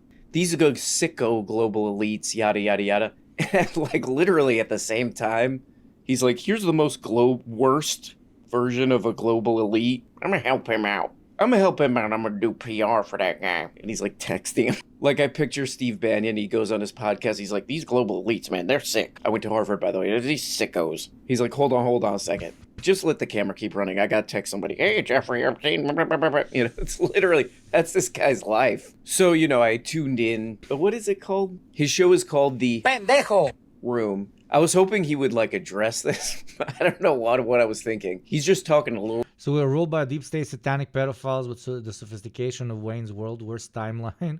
And then another chat replies, it's like pedophile idiocracy. We are in pedophile idiocracy. This little brat. I was hoping he would like address this in some kind of way, you know? Because it is, people are sharing this all over the place. Look at Steve Bannon. But like, yeah, I guess he's like a little smarter than like, I don't know, Tim Pool or whatever, who tries, he's like, oh, Elon Musk. He's the ultimate political grifter who believes that the political establishment and systemic establishment and America itself can only survive by truly endorsing and embracing reactionary thought. He will give himself to the devil and he will serve him, quote unquote, obviously paraphrasing here, in order for that type of world to exist. And in return, all he asks is access to the cigar-smoked closed rooms where the big decisions are being made, etc., etc. That is the only analysis of Steve Bannon you really need, like an ultimate political operator. He is very good at what he does, but that's only because, you know, his audience are troglodytes. Epstein does have the occasional rogue banger from time to time. One of Donald's closest people said that, remember, he has written 3 books, which makes him one of the few people in the world that has written more books than he has read. Oh, man, this Epstein guy, fucking hilarious. Musk is still cool, somehow. How? I don't know. He just is. Shut up. Steve Bannon doesn't talk about this at all, which makes sense. That's like the only thing you could do. Because what would you say? Oh, hey, I know my whole show, you know, it obviously is one big scammy contradiction here. I'm fighting the global elites and helping them, the worst ones. So I was hoping you might enjoy this exchange. Oh, I know it, but I want to read it to chatters that haven't read it. We are going to break China. Sounds like the WWF. How will you know you are winning or have won? Interest rates down now. Better than a rate cut. Still waiting on my dollar, dude. The system is not a machine. Beware old thinking. Now politics, markets, cyber, create networks effects. How were these people not on crack 24/7? This is the type of shit you receive from your unemployed crack friend. When Xi and Wang Qishan are removed or stepped down, break the radical cadre. Install our guys, wreak havoc on all collaborators in the West. America, the global hegemon for 100 years. He's the ultimate like guy that actually like 100% believes in everything that he can do. He believes that he is the main character. He is all the characters. There are no characters except him. Dude is chatting to a fucking pedophile billionaire. He's like, dude, we're so gonna take over the fucking world, man. America hegemon forever. You, me, and a couple of other pedophiles, and we got this shit in the books, bro. Let's fucking go. One world order. One world united by pedophile billionaire cadars.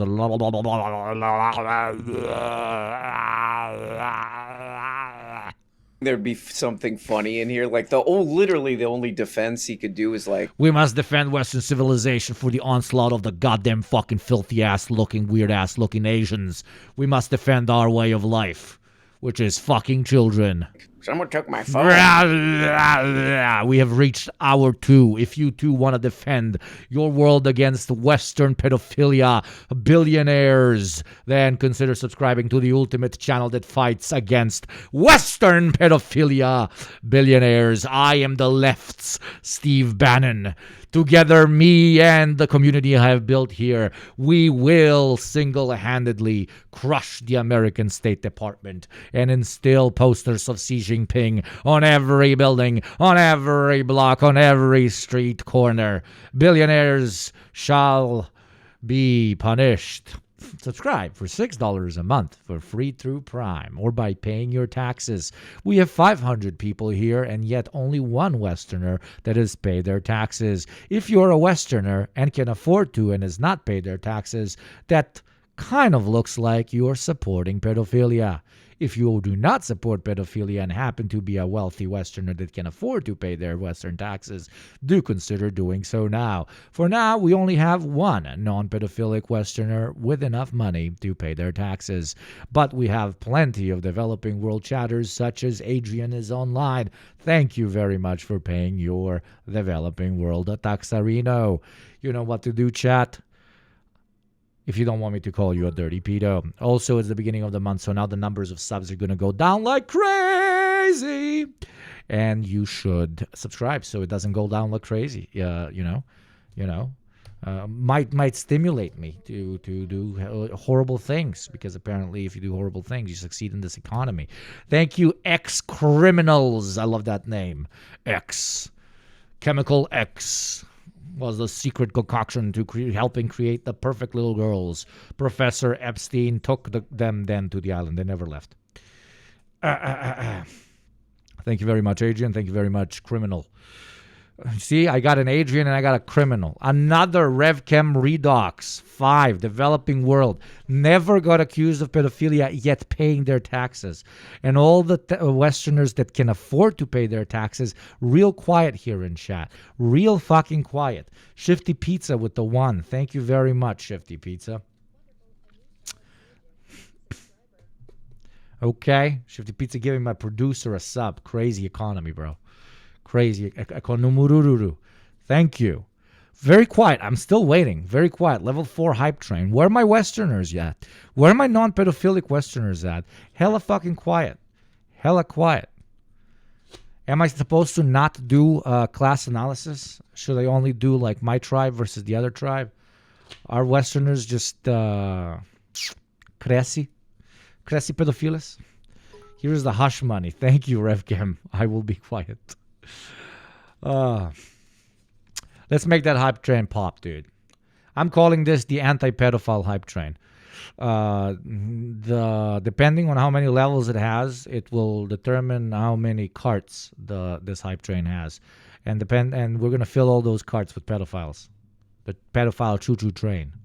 So if you want a lot of pedophiles on a train going in a particular direction, you know what to do. Fill it up. Let's make that a lot of carts, if you know what I mean. There you go. That's the proper fucking motivation for you guys, I guess. Fill that train. Come on. You want more carts. We got 5 carts now. Sleepy Fist, the fucking OG, paying developing world taxes. Pink Kale joined the community, has to dedicate themselves to anti-pedophilia action. Now we have 6 train carts, okay? Now we got Bippity 73. Thank you for the 5. I love how when I actually tell chat, yo chat, I love you. I love the community we made here, and a lot of the money that you donate to this go back to reinvest into the show. Fucking quiet. I say the hype train represents how many pedophiles we can put in a train and then take them to a particular destination, and all of you start fucking throwing money at me. This is crassy. This is crassy. Hot Dog Diet giving me that wedding money. Thank you very much, Hot Dog Diet. Huang Yu with the 18 months, allowing the train to increase. How many carts do you think is enough? How many carts of pedophiles do you think is enough on a train going through motherfucking through? You tell me. You show me. You tell me. You show me. You show me. You tell me. Show me. Okay? Hail Beelzebub. Okay? Somebody that hails Beelzebub wants pedophiles in trains. Wants pedophiles in trains. And loves Beelzebub. What does that say about you? What does that say about you? You don't even love Beelzebub, yet you do not want to help the pedophile train. Can't believe that this is working, but I'm not complaining. I keep doing it. How many train cars does this pay for? Half a train, half a cart. It's good. It's good. Combine it with another guy, and it's a pretty big train. Pulitzer, thank you for the gift. Pedophiles don't deserve trains. Sign an autistic person. Okay, we'll put all of them in. What kind of transportation tool do pedophiles like? Yachts. They're yachts. We're making massive yachts and we're sending them to an island, but where they have no children. Level 7. That's not bad. Level 7, only seven train carts for pedophiles. Only 7. You're only giving them 7, 6, 7. What about 8? What about 8? What about 8? What about 9? 9. Okay, 9 sounds like a good number. Good number for pedophile trains. 9. 9? Why 9? Because that's what they're going to be saying when they're being put in the trains. 9, 9. Okay. Submarines, if you know, you know. How many train cars does this go for? Oh, this thing plays back. That's nice. I'm a professional streamer, man.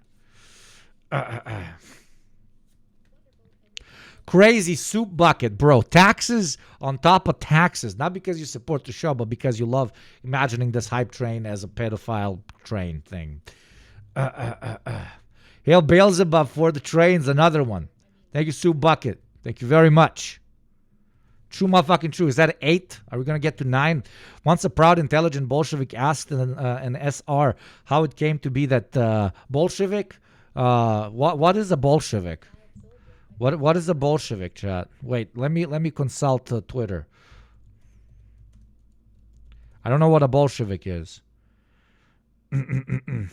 Let me consult Twitter. Oh, this video will tell me what a Bolshevik is. Wait. Bella Ciao is an anti-Nazi song from Italy. 3 down arrows is an anti-fascist symbol that's now associated with Antifa. And it's also a video game code for calling in a big bomb. Hey, fascist, catch. Well, he's calling Charlie a fascist and telling him to catch. Anti-Nazi? Did they have their own fascists? I'm trying to remember if that was the case or not, but maybe not. Oh, sorry. This was a different one. This is about fascism. Yes, definitely no Italian fascist ever. Wait, where is the one where he... Okay, yes, let's learn from the internet smartest man about Bolshevism. He makes his main task recent nowadays to shit talk... evil Bolshevik culture, Marxist, whatever. Let's learn from him what it is. What is cultural Bolshevism? That's like the first type of like weird neo-Nazi, or not neo-Nazi, I'm sorry, pre-Nazi stuff. No, during the Nazi Party. I'm not going to be able to give you much detail about it, but I think that Bolshevism was like a rise in like artistic movement in the Weimar Republic, I think. Ah, okay. So artists from the Weimar Republic. So once a proud, intelligent artist from the Weimar Republic asked an SR, I don't know what that is. What the fuck is that? How it came to be. I mean, I should have opinions like this if I want like 1 million subscribers on Twitch and hype trains that are level 9, you know? Thank you, RevChem Redox. Why put the pedophiles in the train if we can put them on the tracks? That's you. I do not call for violence. I just want nice pedophile people in a train that just drives around. So Bolshevik asked an SR how it came to be that 6 lived in fear of 7. The buffoonish SR grimaced and reactionarily stammered out 6, 7 while pretending to weigh his ignorance in his left hand against his fascist tendencies in his right. The Bolshevik dialectically re-educated the imbecilic peasant-loving SR before him, explaining that the fear stemmed from 7's consumption of 9's labor. Still not understanding, the Bolshevik stumbled before deciding to revise his answer, albeit not in a revisionist manner, and explained using a childish metaphor that 7, 8, 9. Cackling in glee, the SR counted on his fingers 7, 8, 9. It is for this reason that executing SRs is not cruelty but a kindness. Why are artists from the Weimar Republic executing seniors? SR stands for senior, right? Why are Weimar Republic artists killing old people? I don't understand. Well, what's this anti-unk action, okay? Same like anti-Western taxpayer action. You're still sitting at a 1. The hype train is dying at 1 minute 30 seconds, okay? You got over the 6, 7, but you did not get to, as this proud artist from the Weimar Republic likes to say, the true elevated level of labor output. Huh? You understand me? Socialist revolutionary. It was the Russian peasant movement. Time INB. Are you fucking kidding me? I was being ironic. Are you serious? Time INB, for fuck's sakes. Do you understand the English language, my friend? Do you understand context, my friend? Oh my God. Motherfucker actually came in here and explained it to me.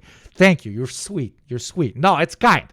I'm being mean. 45 seconds. Train die at 8. Train die at 8. You guys just wanted to go over 6-7. Train commit to die on level 6s? On 6, on 7, on 8.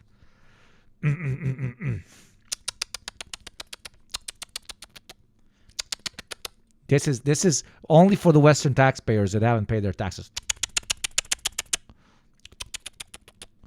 This is the sound of a Slavic babushka scolding you for your lack of tax payment. She has grown up in the Soviet Union. There was no tax.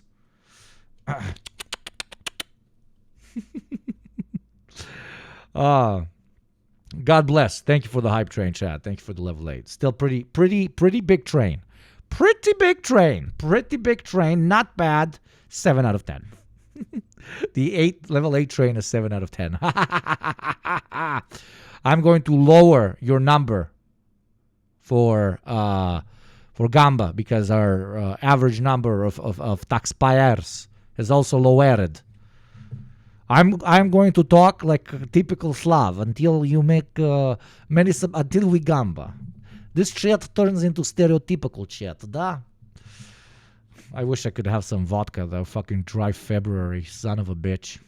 Steve Bratt took my phone. Yeah, Steve Bratt took my phone. All those texts and emails. Oh, Steve Bratt. Steve Bratt hacked into all my crap. That little brat. Okay, so on and on and on, and then Steve Bratt. So then there's this other thing with Steve Bannon. He's like a media guy. I think he did documentaries. So I keep forgetting. If you're a subscriber, you get 10% off merch. Yeah. He's at one point. It is nice very much. You like shirt. You subscribe. You buy a shirt. Very nice. Like at this point, today's stream is just me trolling, I guess, which is a normal reaction.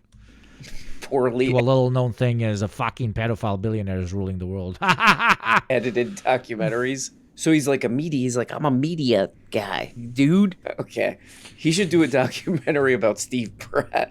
But I remember hearing about this. They were like, oh, that guy Steve Bannon, he's got like hours and hours. You know, he's got a bunch of footage of this guy, Jeffrey Epstein, I don't know, talking. Speaking of footage, there's a video that just shows the footage. Let's look at that. Files related to the Document Transparency Act, which was passed in 2025. It was announced that this would be the last major release of Epstein materials, and these files encompass decades of evidence from federal investigations into Epstein and his associates, including FBI emails, interview summaries, financial records, personal correspondence, and photographs. But you might have noticed that just because they said 2,000 videos were released does not mean there are actually 2,000 videos that I know everyone click. asks this all the time, but in an era pre-iPhone, this motherfucker was recording everything. You know how logistically difficult it is to fucking carry a handheld camera everywhere and photograph everything?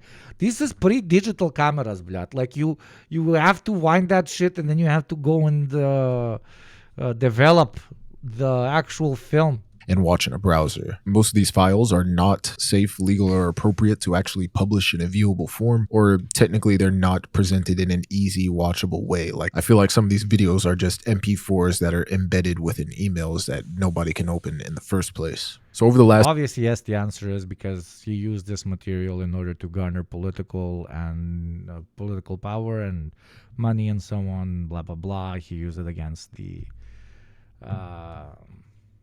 people who participated in these fucked up acts, blah, blah, blah, all of this. But he also just recorded random shit all the time as well. 2 days. I guess that you got to do that shit in order to appear like you're not... Yo, bro, why are you recording me while I'm doing something with a underage person? Oh, no, I'm just a silly guy that records everything.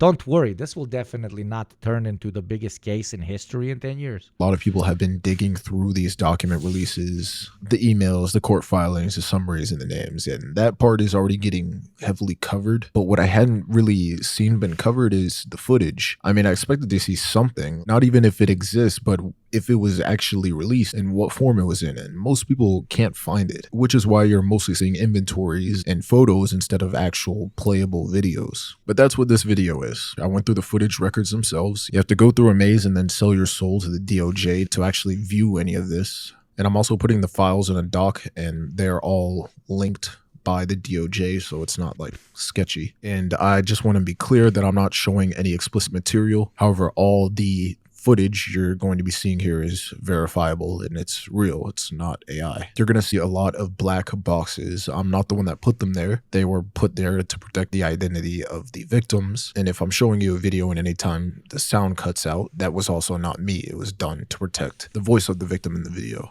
And we're just going to walk through some of the footage that has been released. So firstly, there's a video of Jeffrey Epstein appearing to chase two victims around his kitchen. They're doing it in jest. We're not sure how old these two are, but they appear to be having fun with him while doing this.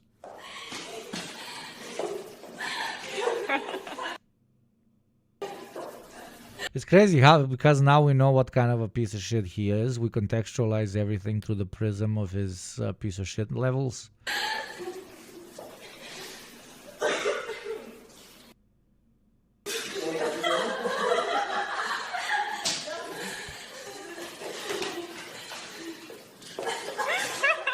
Well, I'm just being silly, playing around with you as if you were my daughters. Nothing weird is going to happen afterwards, not at all.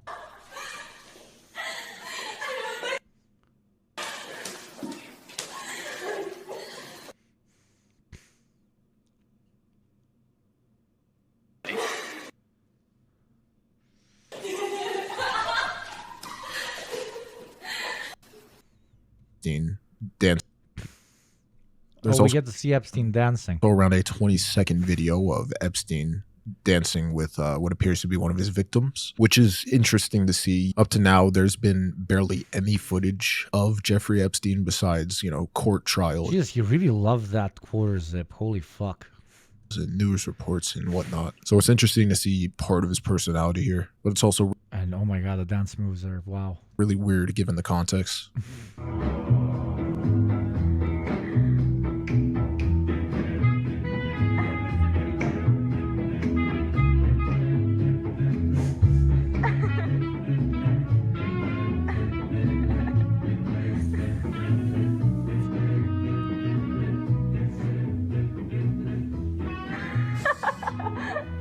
We have a 4-second video of Jeffrey Epstein and Steven Pinker, a Canadian psychologist, on Epstein's jet. And this one appears to be an accidental video, as it seems like they meant to take a picture instead.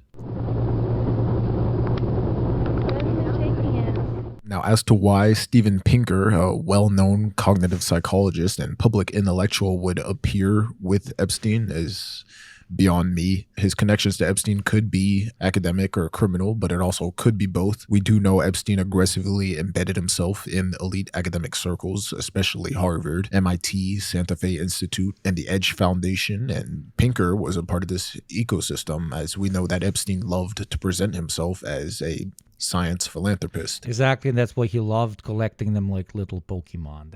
That's his main spiel when it comes to his interaction with public intellectuals, from this guy down to Noam Chomsky, etc., etc.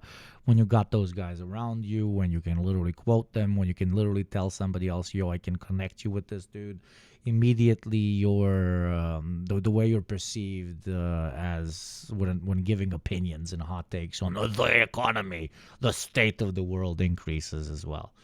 That's number one. And number two, obviously, he was manipulating them on steroids.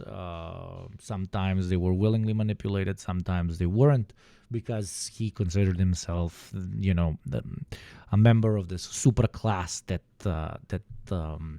can what's the word? Can and should and is deserving of molding the world in his image, yeah? And a connector between donors and researchers, hosting private dinners with scientists, thinkers, and writers. But I guess we'll never know. All right, excuse the poor audio. I'm recording this on a lav right now, and I found something. So 13 years ago, Steve Pinker posted and asked me anything on Reddit, and he attached this photo with just identification and him, just proving it was him. Tell me why he's wearing the exact same shirt from the video. Am I tripping? Or is that not the exact Oh, come on. That's a very typical shirt. Jesus Christ. You're tripping. Oh, my God. same shirt? Anyways, I'll attach the thread below, but he answers a couple questions. No, he was hanging out with Epstein, and they were like, yo, let's post on Reddit. My wife, Maxwell, my lover, Maxwell, is a pretty big Reddit moderator, dude. Crazy how one of the world's biggest Reddit moderators is also a pedophile. Like, the least surprising thing I've ever heard in my life. Yeah, I thought that was an interesting find. We also have a 10-second video of Epstein that's seemingly showing him to be playing with his phone the way an older person does when they don't understand how to record. It's just kind of a collage of him making strange faces.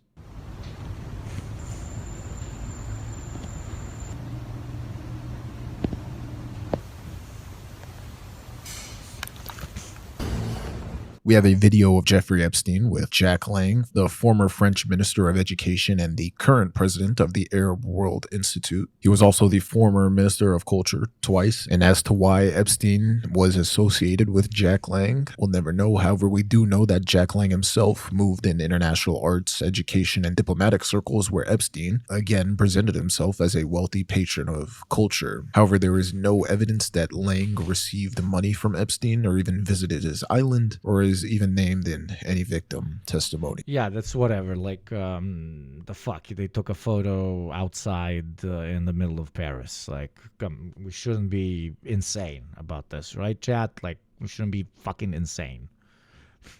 Just somebody being with a photo with this guy, of course, does not mean immediately that they are part of his fucking weird-ass in-group, yeah? Still, there they are. But when you have photos and... Buddy. There's this random Buddy, footage of... But when you have photos combined with emails, then it's pretty much proof, okay? appears to be 3 young children singing, and I'm not sure who took this video. But what I also forgot to say at the beginning of the video is that for all this footage, we should assume that Jeffrey Epstein is the one taking the video, unless we hear a voice behind the camera otherwise. But yeah, it's kind of best to go with that rule of thumb, or assume that it's one of his associates.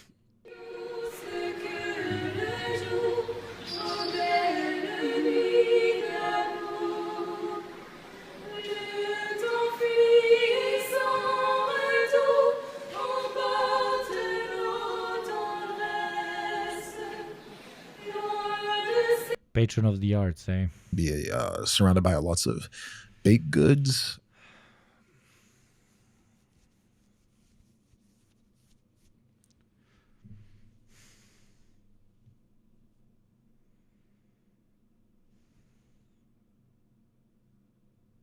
Okay, some of it can be random videos, yeah.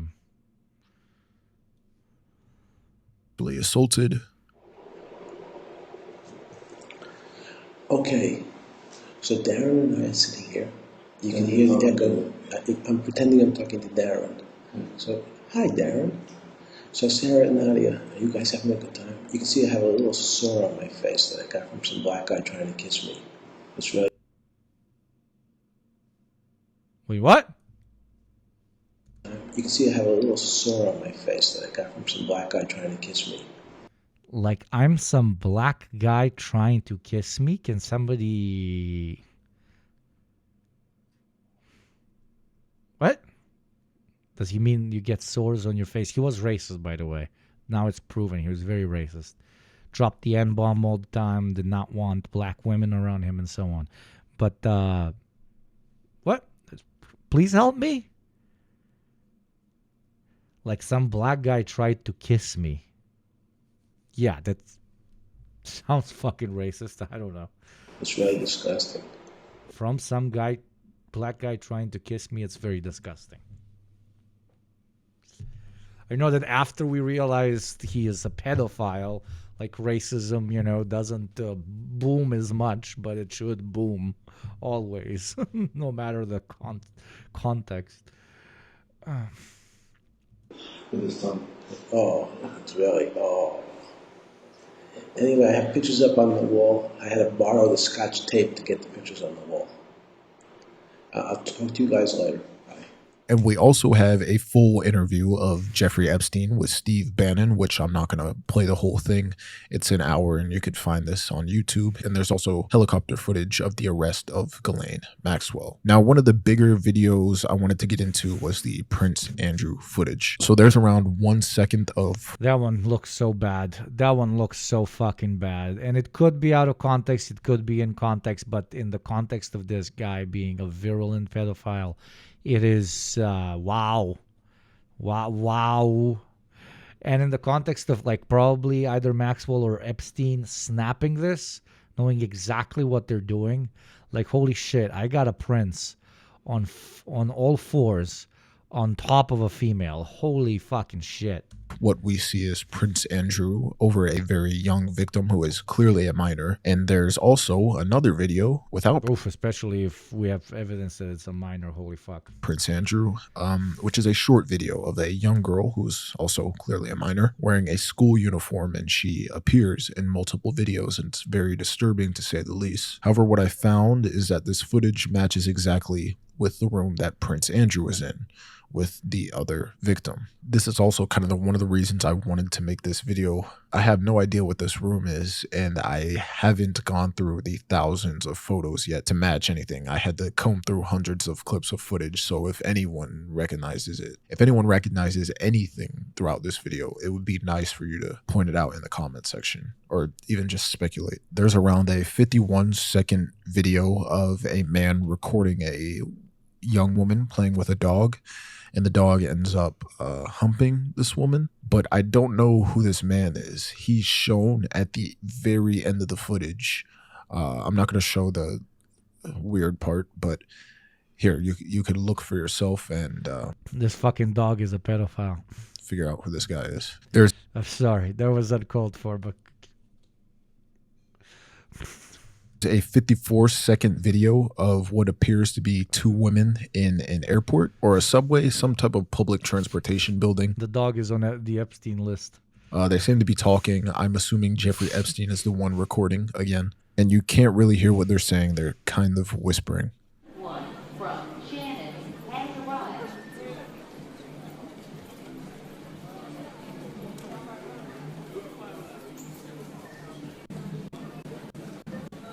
Really around, but is the person recording saying just think about it in the background? I mean, it's obviously this person is trying to coerce this woman into doing something. I'm pretty sure it's Jeffrey recording again.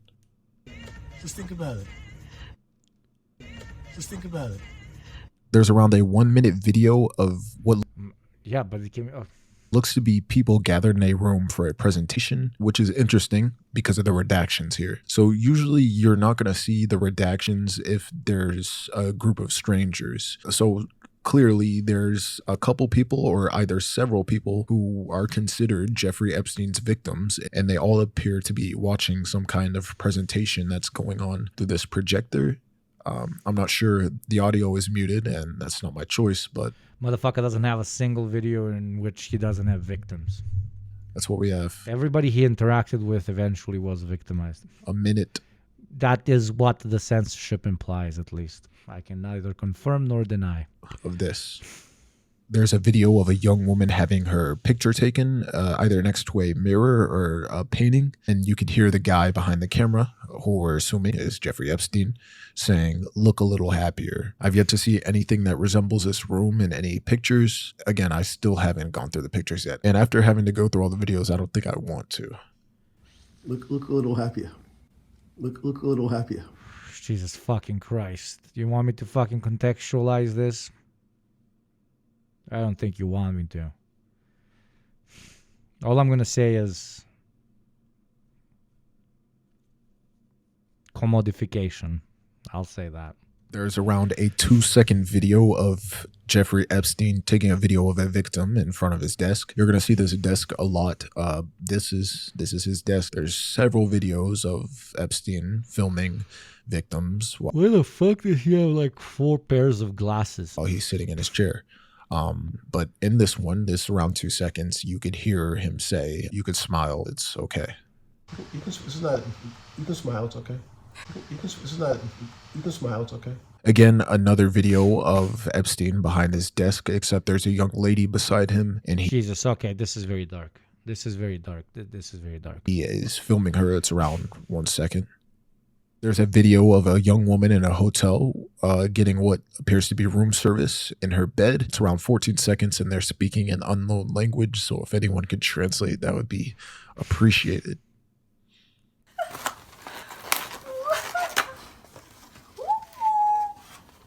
Ни хрена себе. Кто что фоткает? Yeah. Photos, she says. It's Russian.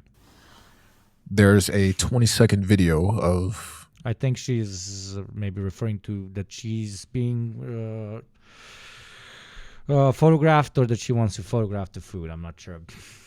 just a beach. I think Jeffrey Epstein was interested in the waves, the weather. I don't know. Oh, one of the benefits of having a, what's the word when somebody knows a lot of languages, streamer. Where else can you find this? Oh, God. I hate this.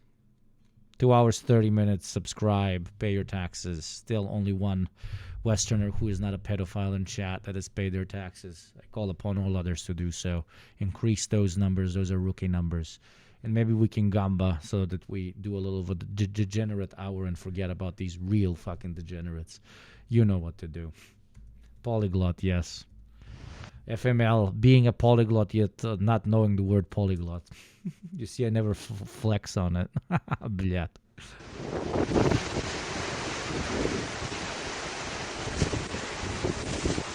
I'm a polythought. Subscribe, support this polythought.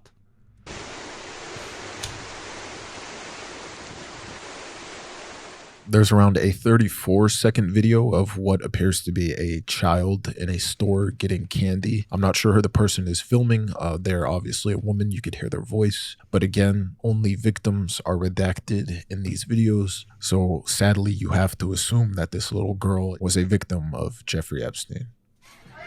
Can somebody confirm or deny that absolutely everyone who is redacted is the victim? I can't believe I'm running defense on fucking Epstein, but just...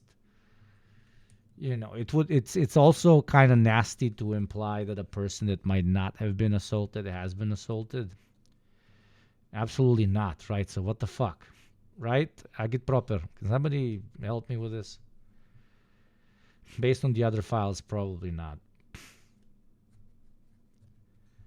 But they definitely redacted all the minors. I mean, they tried, yeah, they did a sloppy job, but you get my point.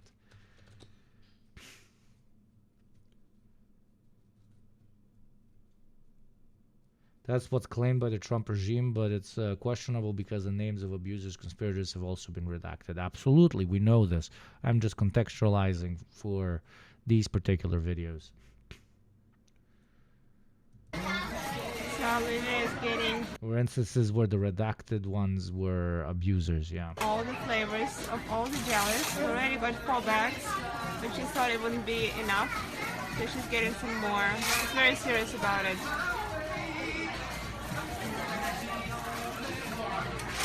Olivia, how many jelly beans did we get? And then it's just a little part of what we've got. Again, Slavic accent.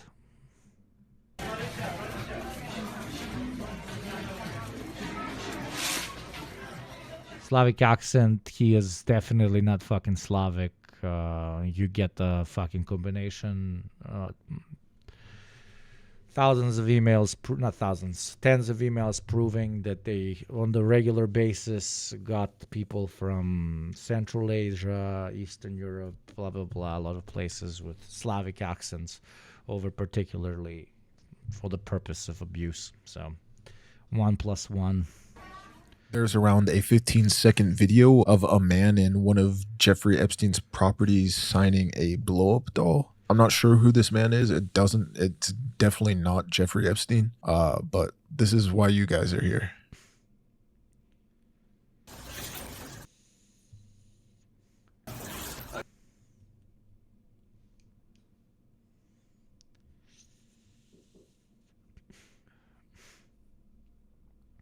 Again, there's another video recorded by Jeffrey Epstein where he's behind this desk and one of his victims is sitting on the couch in front of Epstein's desk here. Again, there's a lot of videos that Epstein takes from this angle, and I can't play it with audio. There's copyrighted music. Just know that.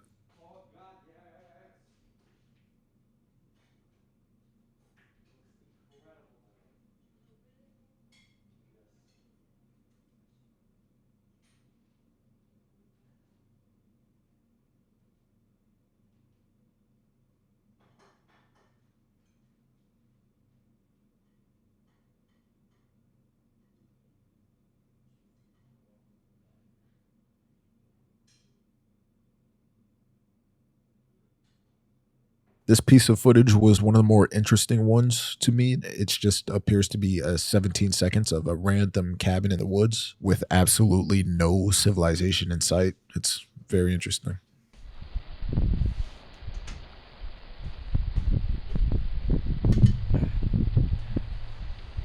Okay, I can't watch this while I'm eating. The woman made some good shit, brother. Wait, what the fuck? Where did I go? Made some good fucking pasta. Oh, Lord. And it's going to be spicier than shit. Okay. Today is a very weird stream. Very weird stream. But then again, all of this shit is very weird. Let's talk about their link to one of the world's greatest war criminals, Tony Blair, over with Novara Media. With Peter Mandelson. I'm going to turn off my camera while I eat. Is that okay, chat? Oh, it's okay, Hugo. Oh, thank you, chat. Very kind of you. In the spotlight with the Epstein files, it was only natural that his former boss, Tony Blair, would show up too. Here is an extraordinary conversation between the paedophile financier Epstein and Ehud Barak, the former Israeli Prime Minister. Yeah, kind of advice. That's also something that I've heard from you, or from Terry, I believe, that Tony Blair, for example, is doing some probably 11 million per year from the Kazakhstan government just to give them advice, to help them with lobbying in some NGOs and UN organizations. Tony has turned funny. So I don't know what Tony's doing for money. And I don't know if the money Tony is getting is actually to Tony or to somebody else. Who could it be? Sorry? Who could it be? Because it goes to Tony because they need help, so Tony gets to pay some of the money to somebody else. Because I hear gigantic numbers given to Tony. 5 million here, 10 million here, 5 million there. Tony's not making $30 million a year. Yeah, but he's became quite...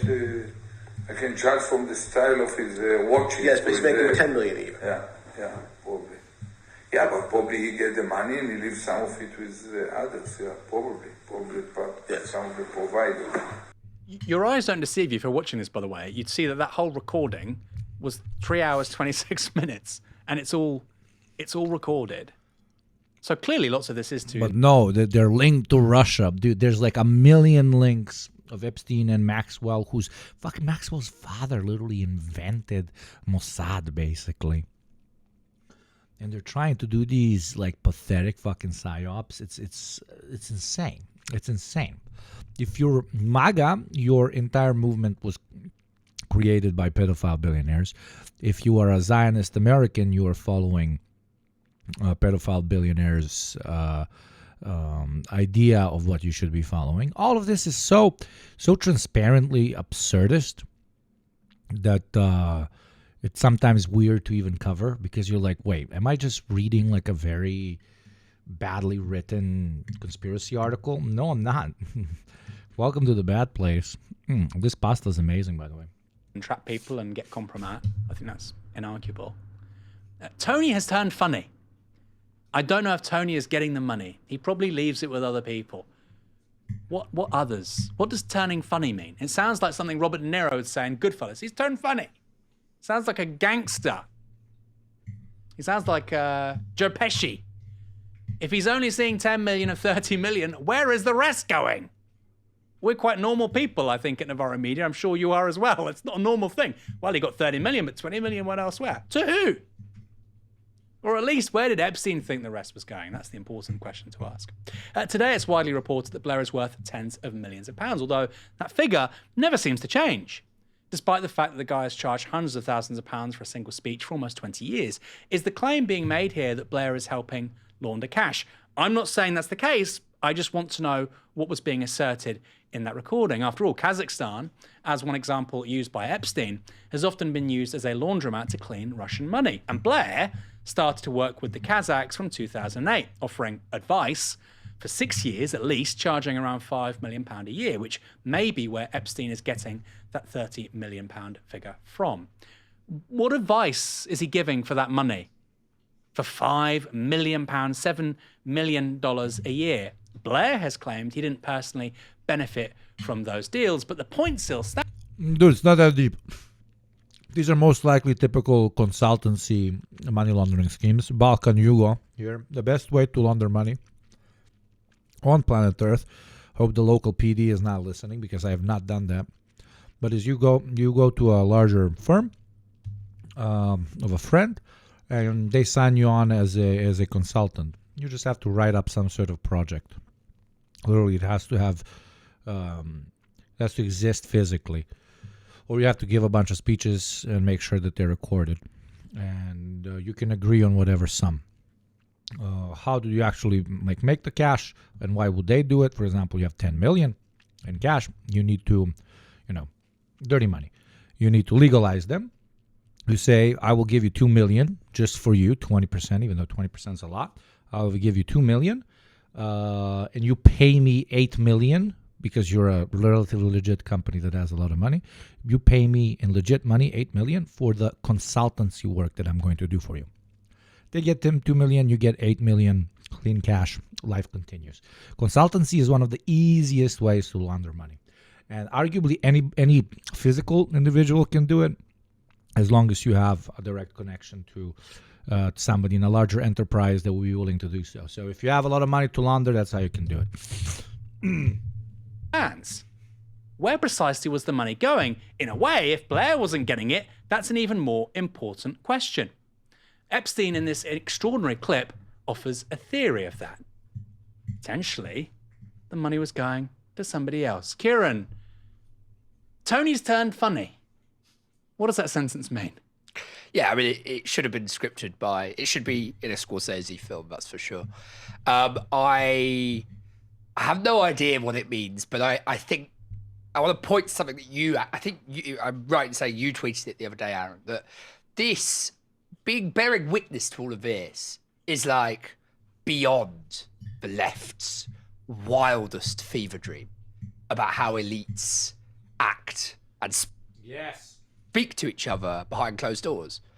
And I don't think that this being exposed in the way that it is necessarily speaks to how oracle-like, how oracular the left is. I think, actually, and again, this point sort of relates to what I was saying about being systemic, this is, if you have lots and lots of extremely wealthy people becoming more and more wealthy and powerful, and then you have politicians swarming around their hive and passing legislation or acting in public life in a way that's conducive to the ever greater concentration of wealth in that elite's hands. I don't think it takes a genius to figure out what's going on. Once you have all those pieces in play, I think you could then infer from that they are talking like this behind closed doors. 5 million, 10 million, Kazakhstan. They treat entire nation states like an extension of business. And they speak about those sums of money as though they're, Ed Barak it's almost comic, were it not so utterly obscene. I mean, it is comic. Ed Barak saying, I can tell by the style of his watches that he's earning more than 5 million a year. It's grotesque, but it's, as I said, it's confirmatory of the left's worst and most kind of excited fever dreams about what it is that elites get up to behind closed doors. There's a great line, I can't remember who said it, but the strangest things don't need to be believable because they're true. It doesn't need to be believable because it's a fact, because it happened. I mean, I think Luigi Pirandello said something to that effect. The thing you said about Kazakhstan as well, that whole countries are just treated as an extension of business, is so true. I mean, did nobody think in 2008, I mean, I was 24 then. But was nobody saying in 2008, well, hold on, why are the Kazakhs giving Tony Blair $5 million a year for advice? What's he going to do? You grow up, you read The Economist magazine. Not just the Kazakhs, everybody's doing it. I know the Bosnians did it, the Serbs did it, the Croats did it. I can only talk about my region. Everybody's doing it. You have access to people, and you have access to dirty money. You go to places where somebody's going to agree to launder it, and you fucking launder it. And consultancy is the easiest way to do it. He's doing it in Britain. He's doing it. It's not just developing world countries. It's everywhere. This is the classic fucking post-presidency, post-prime ministership pitch. This is not that crazy. The way they're talking about it, the way they're scheming about it behind closed doors, etc., that is the crazy part. Then, it's like straight out of, as they said themselves, straight out of, every cliche mob story that you can think of. Ay. You read the papers and you think, oh, right, that's just kind of what happens. Powerful people in politics get advice and they lobby. Tony Blair is not adding £5 million worth of value to Kazakhstan, obviously, every year. For 6 years. 30 million pounds he was being paid for what? You could give him a fifth of that. You could still get the guy. Something very strange is going on. Something really, really strange. Sticking with Blair and Epstein, the former PM says he met the... Yeah, I can tell you, money laundering. What the fuck? ...paedophile financier only once. That was for half an hour in 2002. Also, if it's with the state, it also helps the state. The state uses these types of consultants the same way that a corporation uses corporate consultants, like Morgan Stanley or whatever, like JP Morgan. You hire them and you tell them, please say this, and then you do it. For example, we will hire, what's his name? Tony Blair. I'm the Republic of Kazakhstan. I will hire Tony Blair. I will tell Tony Blair, you gotta tell my people that we need austerity. Tony Blair says, we need austerity. Here's $5 million.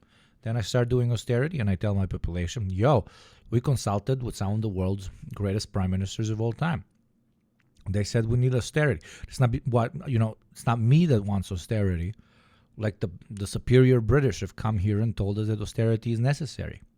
Now we need austerity. Same with when you hire a corporate consultant and you tell them, please tell me that I need to cut 20% of my workforce. Okay, you need to cut 20% of your workforce, and then you cut it. This is if you don't know this, now you do.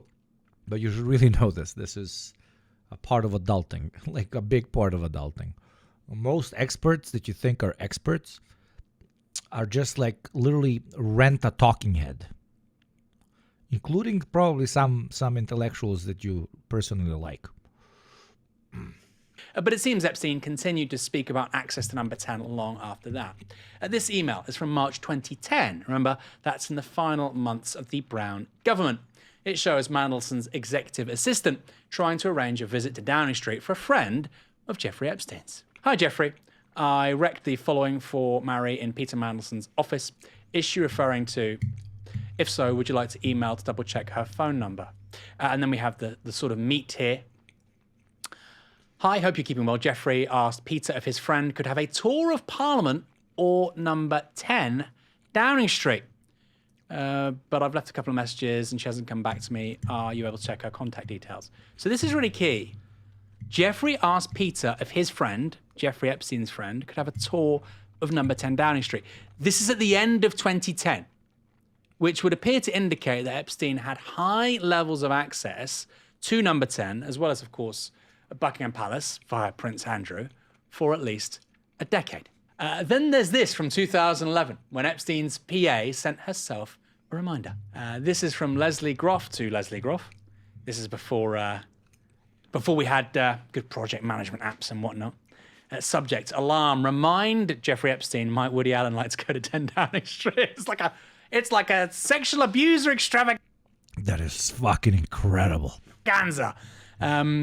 Woody Rapp's filming around Sept 3rd. Remind Jeffrey Epstein might Woody Allen like to go to number 10 Downing Street. So remember, this is in 2011. That's after Brown is gone. Here's an earlier email from Epstein to his assistant regarding Downing Street. We don't know who this is from. To Jeffrey Epstein. Les, ask Woody if, on his way back from Rome, if he'd like to stop in at number 10 Downing Street in London. I think he would find it amusing. Fun people that speak English. This doesn't sound like a guy who'd last been at number 10 Downing Street 9 years earlier. He sounds quite familiar with the place. To me, anyway. It sounds like he continued to enjoy access long after Blair and even after Gordon Brown, after Labour had been ejected from office. If that is the case, how can it be possible that he only met Blair once? It's plausible, obviously. Plausible, anything's plausible. But from these messages and his assumptions, it would seem very surprising. Look, we've had lots of juicy speculation on this show tonight. Been really fun. It does seem really unlikely that Blair only met Epstein once for half an hour in 2002. Yeah, it seems unlikely. It seems very unlikely, and I don't believe it. Is a simple way of putting that. I guess, quick thing about Kazakhstan, by the way, since you said it, I think I know where that money added value was going, and it wasn't going to Kazakhstan. It was going to Nazarbayev, the dictator in Kazakhstan, who at the time very openly said that Blair will bring legitimacy to his regime and legitimacy to the country. You go pre-watch. No, people like to say, I know what I'm talking about. Country. And the reason I think it's worth mentioning that is not to just be like, oh, I know that, his name was Nazarbayev. It's that Blair went to war, remember, to circle back to what we were saying earlier. Blair went to war 5 years before he started his relationship with a brutal dictator called Nazarbayev. It wasn't as brutal as Saddam Hussein, we have to say that, but he did lock up his opponents, he did torture journalists and so on, and it was a one-party state. We went to war in Iraq and killed 1 million people. Yes, of course, because of spurious WMDs, but also because of human rights and liberal democracy and all of those things that were going to flourish in Iraq. So for Blair to then be consorting with Nazarbayev, taking his money, conferring legitimacy upon his brutal regime, and not just Nazarbayev, Paul Kagame in Rwanda, another tyrant, towards the end at least of his tenure, it just exposes how utterly redundant any kind of Blairite claim to visional principles in international relations was. Absolutely. And this applies to all of these fucking neoliberal ghouls, right? None of them. No joke, none of them. You cannot find me a single one, especially in the Western Hemisphere, that went to war based on any sort of principle, except, obviously, wealth and resource extraction. So, yeah, I think very likely he had a deeper relationship with Epstein. I just say, of course, we're talking about this in a very kind of matter-of-fact way because we have to. We've got to analyse it. And there are moments that are funny, the Woody Allen stuff, the Ehud Barak stuff. But underneath, of course, all of this is a very, very ugly story about totally vulnerable victims who were just treated like cattle and hung out to dry. I mean, including Virginia Giuffre, right? And she alludes to horrible sexual assault at the hands of a quote-unquote prime minister. Sorry.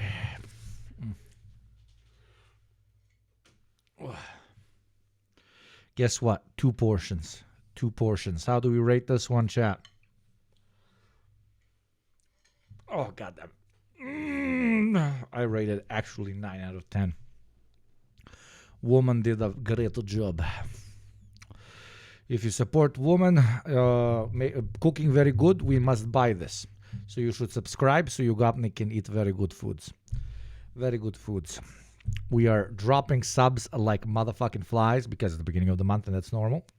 So let's keep over 3,000 subs, or my woman said she will never cook for me. She will never cook for us. Never again. We will eat dirt and live on the street.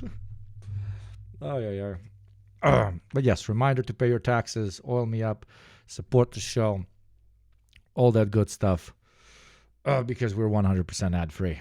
People can draw their own conclusions, but there's only one. Why not 10 out of 10? You hate women. It wasn't spicy enough. More spice. I want to be crying, okay? I need to feel pain in my food.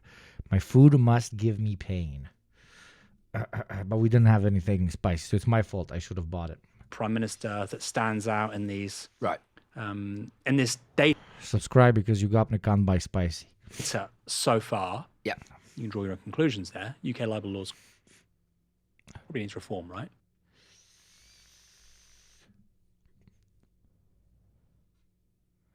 I think we sped through everything. I think we covered everything. I'm Jeremy Scahill from Dropsite News, dropsitenews.com. Is the FBI Director Kash Patel. Mr. Director, thanks for being here. Great to be with you, Brett. I want to talk about those stats. I want to talk about all of the efforts that you're doing. I'd like to do a lightning round of other topics that we're covering. How can Balkaners tolerate spicy? Is it better than other white people? I believe so. We really love spicy here. My dad loves spicy. I love spicy. The woman likes spicy. We like spicy. What this? Let's check. Epstein trained as a spy under Israeli Prime Minister as per unclassified FBI CHS report.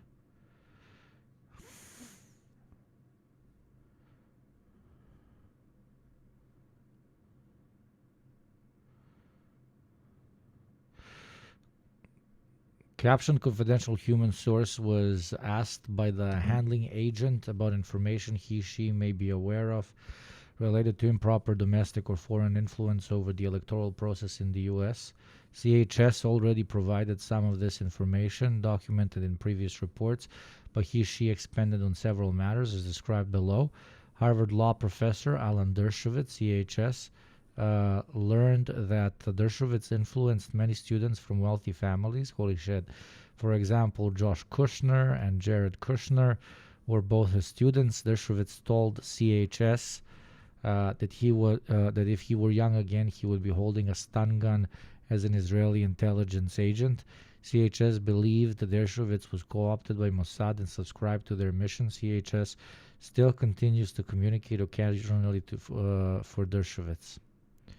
Jeffrey Epstein was represented by Dershowitz.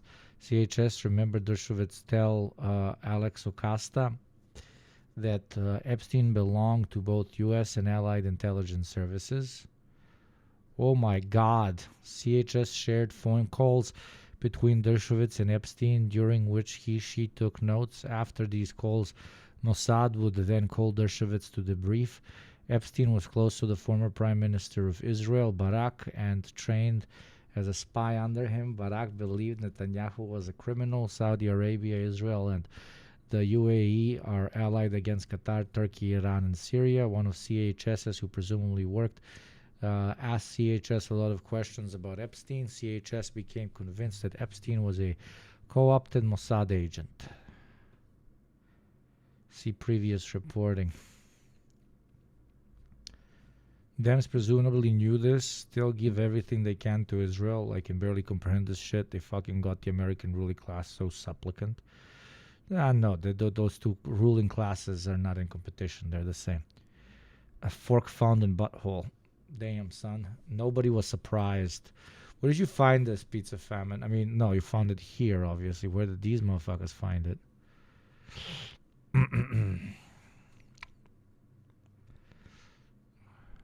S701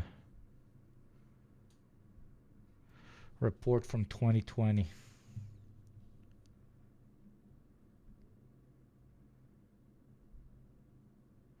So this is from an informant.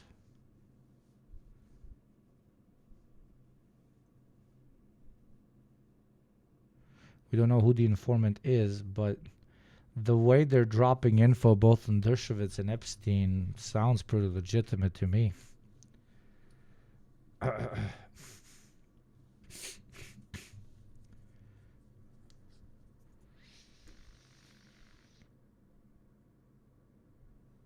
Pretty interesting. Pretty interesting. I don't think we'll get better than that, chat. I'm a bounce and I'm a see you tomorrow. Oh, that food fucking killed me. We covered everything. There's nothing else. I would just be milking you. And I know you wanted to be milked, but we covered the whole Epstein thing.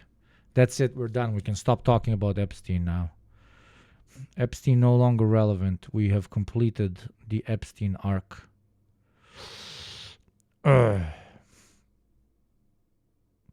Who should I send you to? I'll send you to to Freda. Freda streaming. Motherfucker, I thought you were taking a tooth out. Motherfucker streaming. I'ma fucking kill him. Freda's a dear friend of the show. Go follow that fucking cunt. I love him. He's very smart. He's weird. He's actually kind of brilliant, honestly. I am Epstein and Freda is my Noam Chomsky. I will corrupt that man. I will corrupt him fully. Thank you to everybody who paid their taxes, to everybody that oiled me up. Thank you to the one Western taxpayer that paid their shit. Join the Discord. It's a pretty unhinged place. Follow me on the socials. And I will see you tomorrow. Today was a weird stream. I'm not going to lie. It was still interesting. We are ruled by the exact definition of what all anti-capitalists, socialists, communists, anarchists of every stripe have always said we are ruled by. We are not surprised, yet the masses are. It is now on us to utilize this new revelation as a means to develop class consciousness and revolutionary optimism. Understood? Understood. Now get the fuck out there and do some praxis. Thank you for your time. Smrt fascismu.